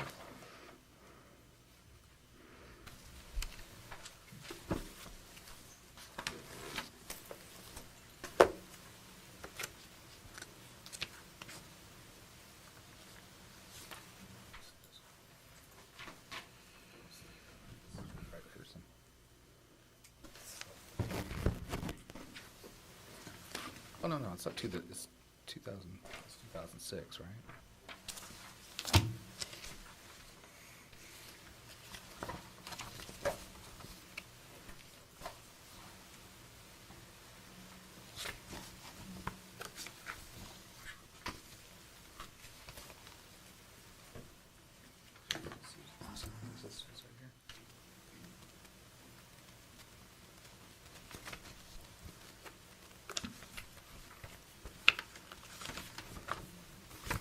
this event, maybe she's referring back to my initial, I'm just going to speculate, because, I'm not here to ask her about this. So I think that she is talking about the overdose and showed on toxicology. Wasn't a toxicology from 2018. It was probably in reference to an incident that happened in 2006 is what it looks like to me. No, I think that's pretty clear. She says the incident in which the license was suspended was in relation to mental health related issue. Okay. You had attempted suicide by overdosing on medication. Here's a problem I'm having, Mr. Hamlin. If we assume that honesty is a key pillar in recovery addiction, and if this is an error, great. I think she needs to explain it. But if it's not, I think it raises questions to me of whether there's been forthrightness. And this is not a letter from 2006; it's from 2018. Sure. So okay, so you don't have an explanation as to how I think it might be an error. I do have a letter from her, the 24th of 2019, that it would seem to it doesn't contradict. It just says that she haven't had any positive tests. Okay, I don't have any further questions. Thank you, Your Honor. I'm sorry. All right, to my right. Yes. Hi, Mr. Hamlin. Could you go into a little more detail on your alcohol use? What alcohol is it and how frequently? Maybe a drink with a meal, an evening, maybe 2-3 times at the most during the week. Somebody, mentioned something that's kind of new. There's beers that have crab in them and orange. Just okay, something novelty. Okay. Are you aware that alcohol is contraindicated with Ambien? I am aware of that. And you still take both? No. Well, you just told me you drink and you're taking Ambien. No, sir. I take Ambien on occasion, and if I'm taking alcohol, I don't take the Ambien. How frequently do you take the Ambien a week? Maybe 3 times, and then I try to holiday. This is what my doctor calls it. I need to take a holiday and then maybe take it up again. Okay, no further questions. I have a question, Your Honor. Yes. So, did you make every scheduled appointment that you had planned with your doctor, your psychiatrist? 100%. Okay, and during the appointments, about how long did they last? 15 to 25 minutes. And if there was no counseling going on, what were you discussing? Or what was the nature of the visit? Well, she would ask me, how my week had been, any stressors, how my marriage is, how my medications are working, what my plans are, any news from the board, just, kind of an overview of how my life was going. Wants to know how my meeting attendances were going and if I had proof of attendance. I'm curious, and maybe you can answer this question. We have some records, AG 204, 206, and 208. There's an abbreviation with no other notes on the chart. In my practice, N/S means not seen. R/S means rescheduled. And then there's another N/S. Do you have any idea what those, with no other notes on the page, why they would be included in this packet? No. So you don't think these were visits that were missed? I've never missed an appointment. I know maybe over 10 years she may have taken a vacation or been sick, but I have always made my appointments and not rescheduled. I take that back. When I was hospitalized, I may have been scheduled during that time period, but I called, and if I did, I called and canceled it, but she didn't. She's let me know that she agrees that I have never missed an appointment. Thought that was outstanding. No questions. Thank you. Just for the record, I just want to make sure that we all know it's physician assistant and not physician's assistant. It's not plural possessive, but my questions are, thank you for taking quality in some of the recommendations that we gave earlier. Just have a follow-up question. did you take the PANTS review course? I did, the CAPA sponsored PANTS review. Okay, Yeah. and when was that? 2016, May or June. Okay. All right. And Excellent. then, quick question. When you are depressed, you mentioned that you were depressed. What do you do when you're depressed, or how do you make the situation better? Well, tools in my toolbox. I know it's not very politically correct, but I do find, spending time with God's people is a great way to kind of build my confidence in the moment and, kind of make the world seem like it doesn't really revolve around me. And definitely, having service commitments, whether it's church or my NA, it's amazing just being able to give back, how it kind of, it's not like it takes away from your problems, but, just making, I struggle with me not being the center of everything. And so it's helpful to kind of press into other people. And it does help my attitude. And journaling, that's the other thing. It's amazing. I don't like to write. It seems like you write all these patient charts, but these gentlemen that I spoke to, they'd mentioned journaling, and I thought that seems kind of not very masculine. But I have this great journal, and it's wonderful to look back on topics. And I've got my sponsor to start journaling, and it's amazing amount of success we have with that. So that's helpful as well. Great. And then with your surgery, were your medications readjusted for the decrease in volume, weight? I was able to come off medications, Okay. like proton pump inhibitors and blood pressure medicines, which was great. Awesome. Got a long ways to go, but I've been working on it. Excellent. Good. All right. And then what age is your biological daughter? 15. All right. Very good. And if we were to reinstate, and in your plan, if it mentions do not drink alcohol, would you be able to do that? Yeah, no problem. Absolutely. Okay. All right. And lastly, hopefully the gray hairs have, given you some wisdom. And so, and that wisdom is just to seek wise counsel. So it sounds like you're doing that. So hopefully you can continue with that. All right. And that's all I have. I just have one question. It's really not a question. I want to thank you for wanting to go back and practice in an area that's underserved. But do you think you have, with continuing education that you've taken, the ability to come back as a health services provider and treat patients at this point? I do. And how can you show us that you can do that? That's sufficient? Or? Well, I'd like to think that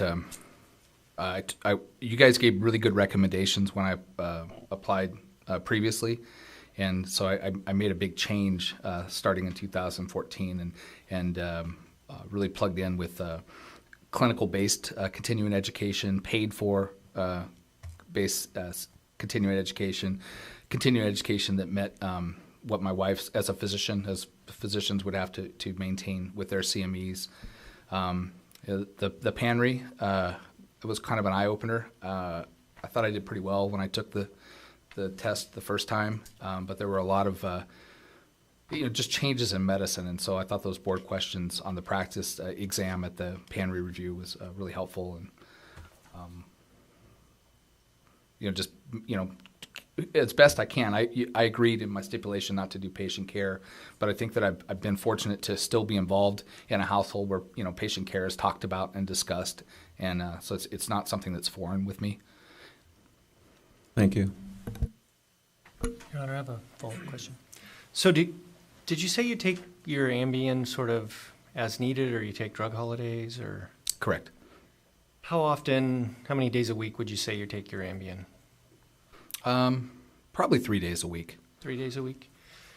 Can you tell me, I'm looking at the Cures report marked AGO 268, and in the last 12 months, you've filled a prescription for 30 Ambien every month, and 4 of those months you had refills. Mm-hmm.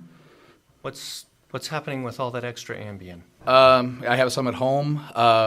The Walgreens app just kind of auto refills and calls you, and then I pick them up. I think that's some of it. What are you doing with them? The Ambien, Mm-hmm. the ones that I use. So how are you using them? Because that's not using them as prescribed. Right. No, I use them as prescribed. So they prescribe. How are they prescribed? I don't know what the bottle actually. I don't actually know. I could look it up for you. I don't know what the bottle actually says. My impression is that I take it as needed. So you take it as needed 3 times a week or so, you 3 to said? 4 times a week. 3 to 4 times a week. But it's prescribed 1 pill per day, sometimes 2 pills per day, because there's a refill for a 30-day supply.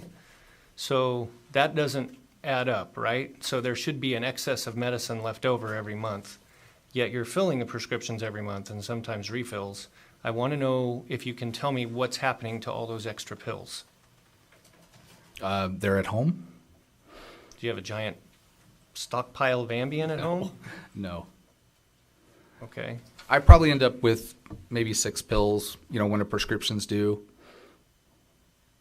Okay, thank you.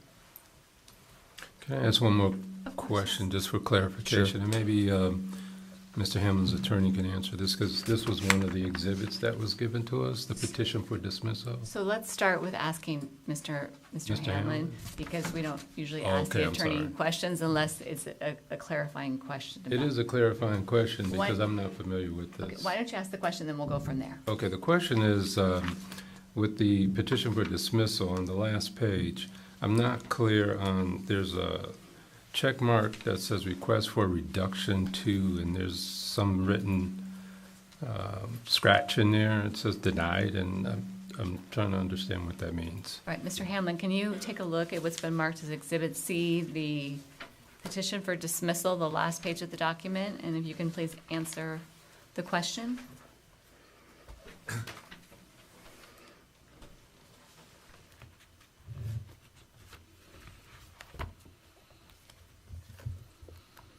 Can you tell the board what happened with regards to the status of this particular request? I'd have to ask you. So you don't know? I don't know. Okay, do you know what the status is of your conviction? This one's been expunged. I believe it's been expunged.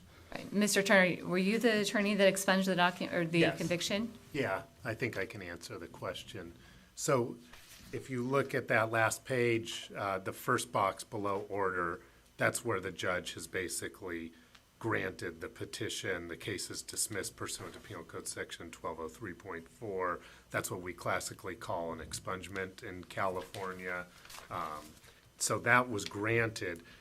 What's interesting is that box number 4, the request for reduction to infraction, is denied. That's unusual. I don't know why the judge even marked that box, because if you look at the first page of the document, there's a box eligible for reduction to, it was a misdemeanor. There are certain code sections that can be reduced to infractions under California law. The reckless driving cannot be reduced to an infraction, and I didn't, in that box, I would normally write yes in that first page that it could be reduced, and then the judge would address that. So, yeah, it couldn't be reduced to an infraction, so why the judge decided to check that box, I don't know. But the bottom line is, it was a misdemeanor, and it's been dismissed under Section 1203.4. So number 4, that word is infraction, that It- scratch there. Yeah, It's it- just misdemeanor is wiped out and infraction is inserted there. Right, and so, again, there's a few code sections in California that can be misdemeanors or infractions. Reckless driving is not one of them. Okay. So the judge, even if I had asked for that, which I didn't, wouldn't have authority to reduce it to infraction. Again, why they bothered to check that box, I don't know. But yes, it's clearly, it was a misdemeanor offense that's been dismissed. It wasn't reduced to an infraction being like a speeding ticket, for Right. example. Okay, thank you, right. Okay, thank you. All right, any further questions from our board members? Any additional questions, Mr. Gadget? Mr. Hamlin, did your doctor, your psychiatrist, was she aware that you were taking Ambien as needed? Yes. Can you explain why her medical charting continues to document it as 1 every bedtime, every 90 days, 3 refills. Can you tell Mr. Hamlin what Yes. you're looking at, counsel? I'm looking at page 185.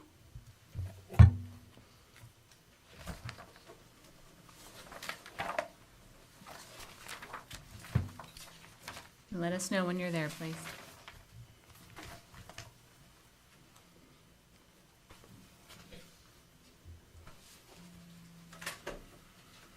Do you recall the question, Mr. Hamlin? I do.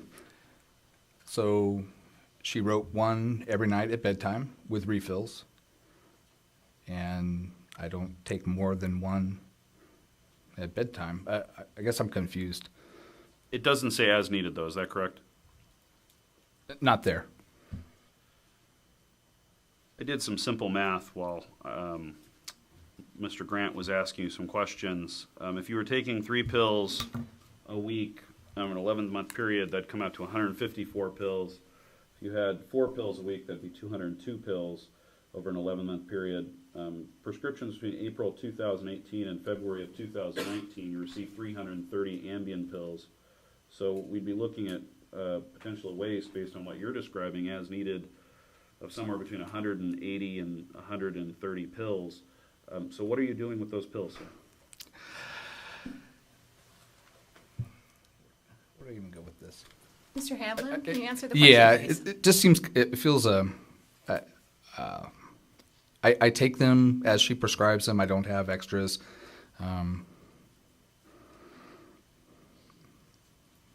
What else do, I don't know what else to do. Is that it? Yeah. Mr. No Genscher? further questions. Thank you. All right. Any additional questions, Mr. Turner? Yes.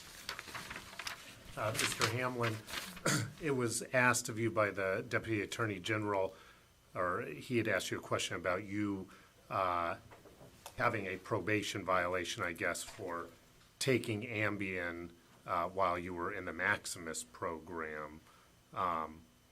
Was the issue because you were prescribed Ambien, but you didn't notify Maximus of that prescription, if you recall?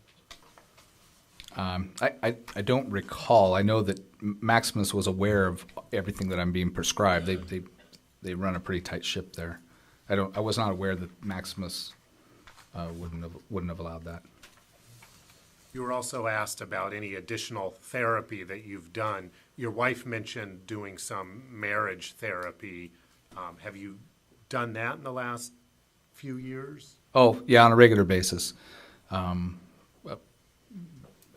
Working through, the progress with substance and my mental health issues opened me up to being a little more receptive to, the types of counseling, including marriage counseling, parent counseling, and financial counseling. And the most recent thing that we participated in was a re-engage class, and I believe it was in September of last year, 2018.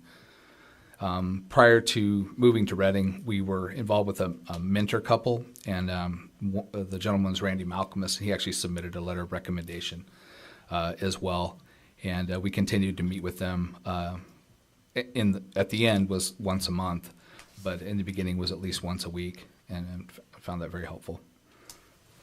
Have you, in your opinion, been open about your past problems back from 2006 with your support system people you've talked about? Oh, absolutely. Yeah, absolutely. Casey mentioned that Jeff White had made a recommendation, and he's probably the first person in Southern California that I was able to open up to fully. Prior to today, had you ever seen the July 2018 letter from Dr. Atanasio? No. Did you ever tell Dr. Atanasio that you had attempted to commit suicide? No.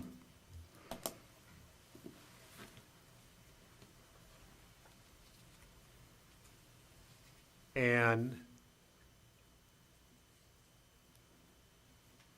do you ever take currently more than one Ambien per day? No. No further questions. All right, since we've had additional testimony, I'm just going to ask our board members if they have any additional questions before we finish up. I have a question. Yes.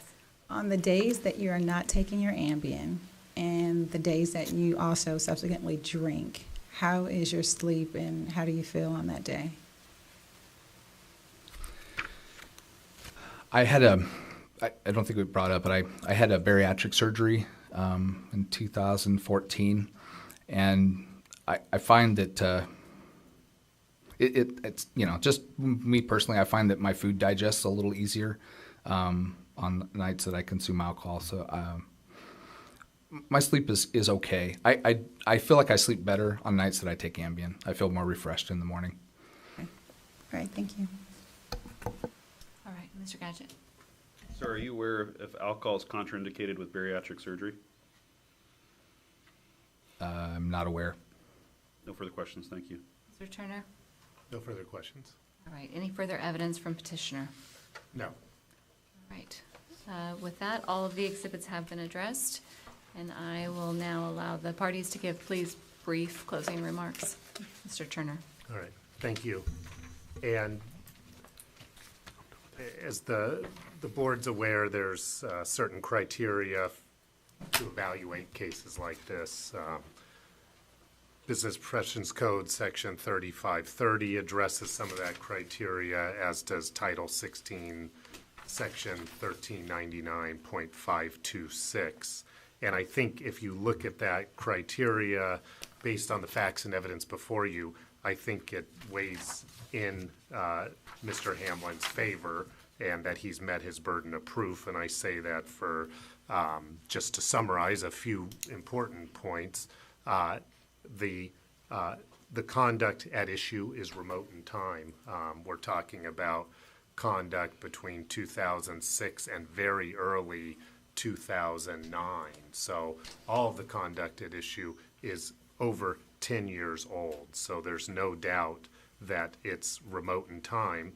And that's important because it gives you a track record of lawful behavior on his part. And like he said, he hasn't even had a speeding or traffic ticket since 2009. So, one would expect if he were having issues, if he were abusing narcotics or otherwise engaging in dishonest conduct, that he would have some sort of brush with the law over the past 10 years, but he hasn't. You also have, I want to point to the fact that he was in front of you 5 years ago, and there was a decision rendered in that case. And as the Deputy Attorney General pointed out at the beginning, there were several issues of concern for the board at that time. And as Mr. Hamlin's indicated, he's really addressed those concerns over the past 5 years.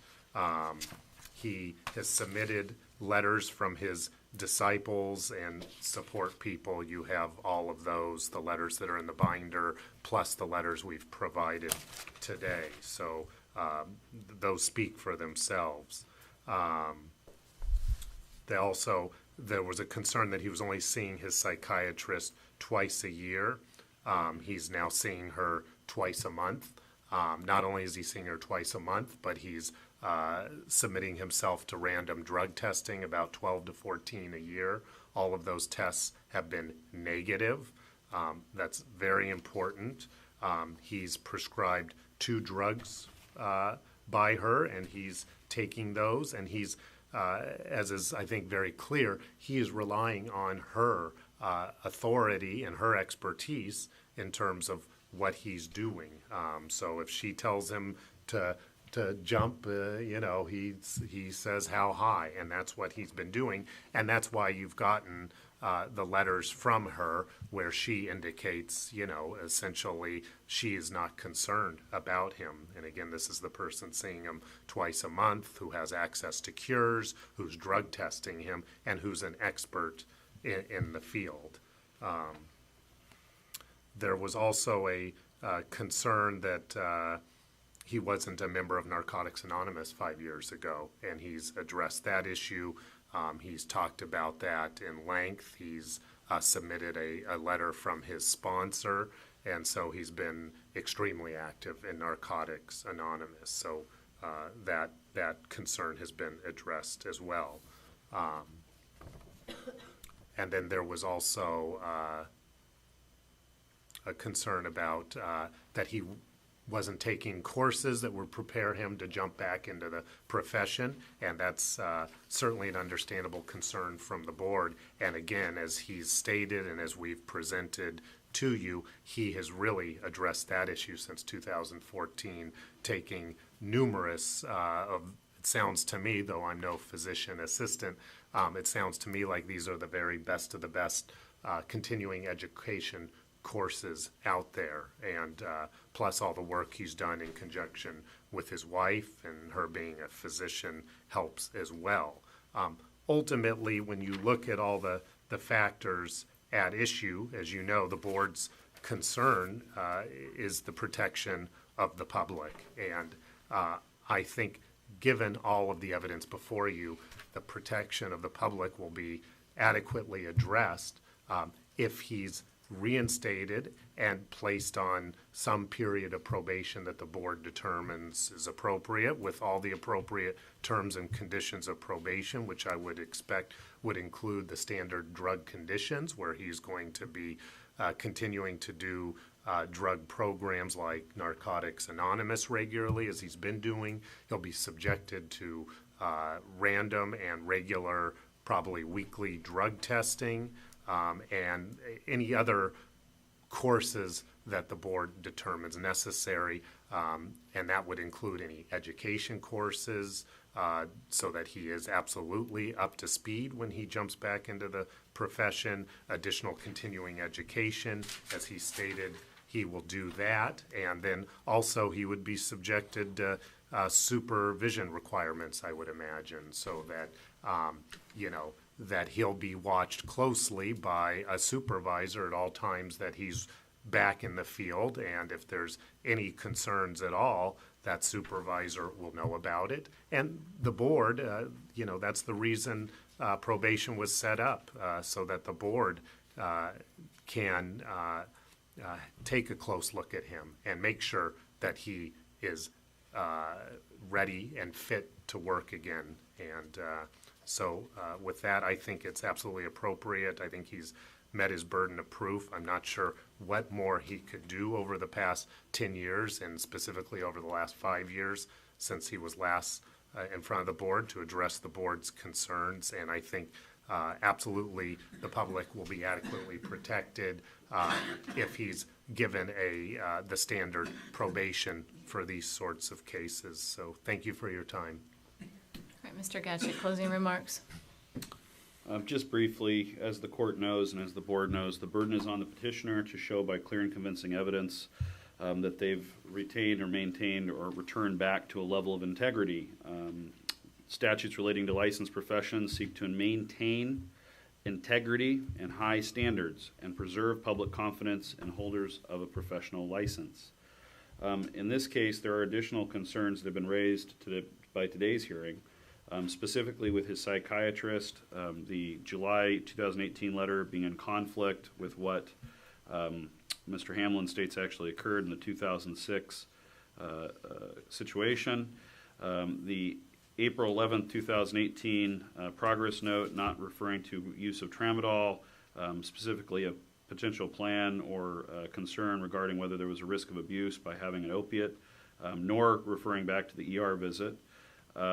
Also, there's an issue with the fact that the psychiatrist is prescribing monthly 30-pill prescriptions of 10 milligram Ambien, and yet Mr. Hamlin is here today stating that he uses it as needed, potentially having a large number of Ambien that are not being used. The concern to the Attorney General's office is Ambien was specifically part of his 2008 DUI arrest and later plea in 2009 to reckless driving. It was Ambien that he was on when that occurred. His memory regarding NA is problematic. He has to check his notes. He does not seem to internalize the steps the board has been in front of many hearings before where people are able to recite by memory. His demeanor is in some ways combative. And his demeanor is important for showing whether he has remorse for the actions that he has. He has not done any therapy in the last 5 years related to substance abuse. He has done therapy related to marriage counseling. Based on the facts and set forth in this petition, the testimony here today, and the witnesses that testified, the Attorney General's office opposes his request for relicensure. Thank you. All right, Mr. Turner, since petitioner has the burden of proof, I will give you the last word if you have anything additional. Yeah, just a few things, and I think the focus on this July 2018 letter is a bit of a red herring. She's indicated that it was her understanding, I guess, that there was a suicide back in 2006 or a suicide attempt.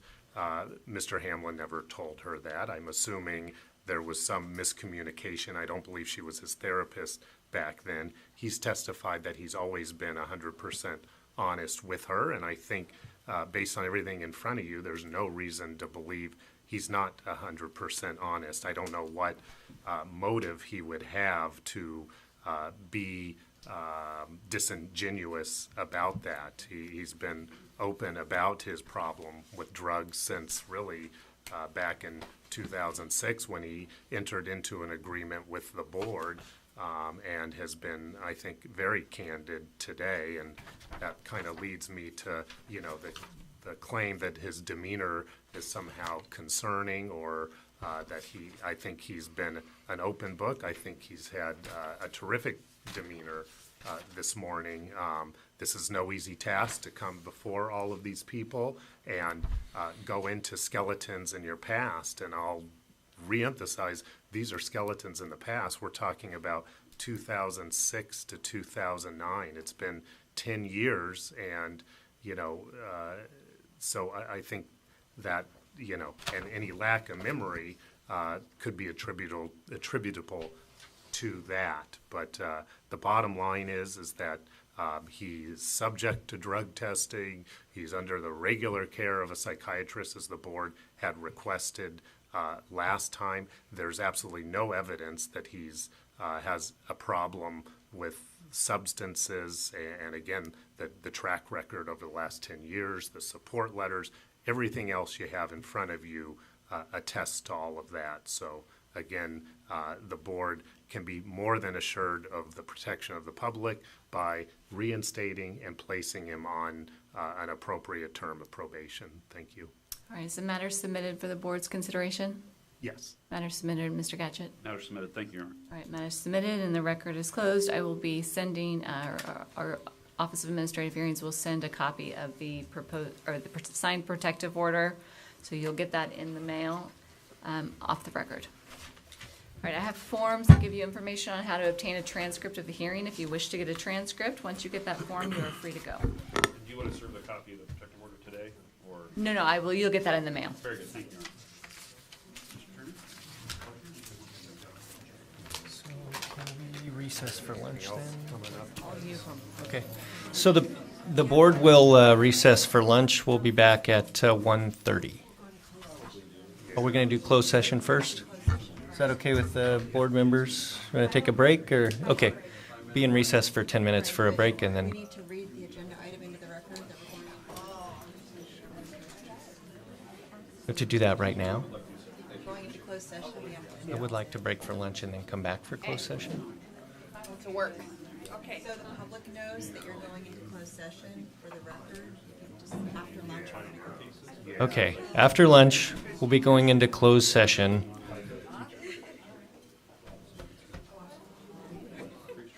Pursuant to section 11126C3 of the Government Code.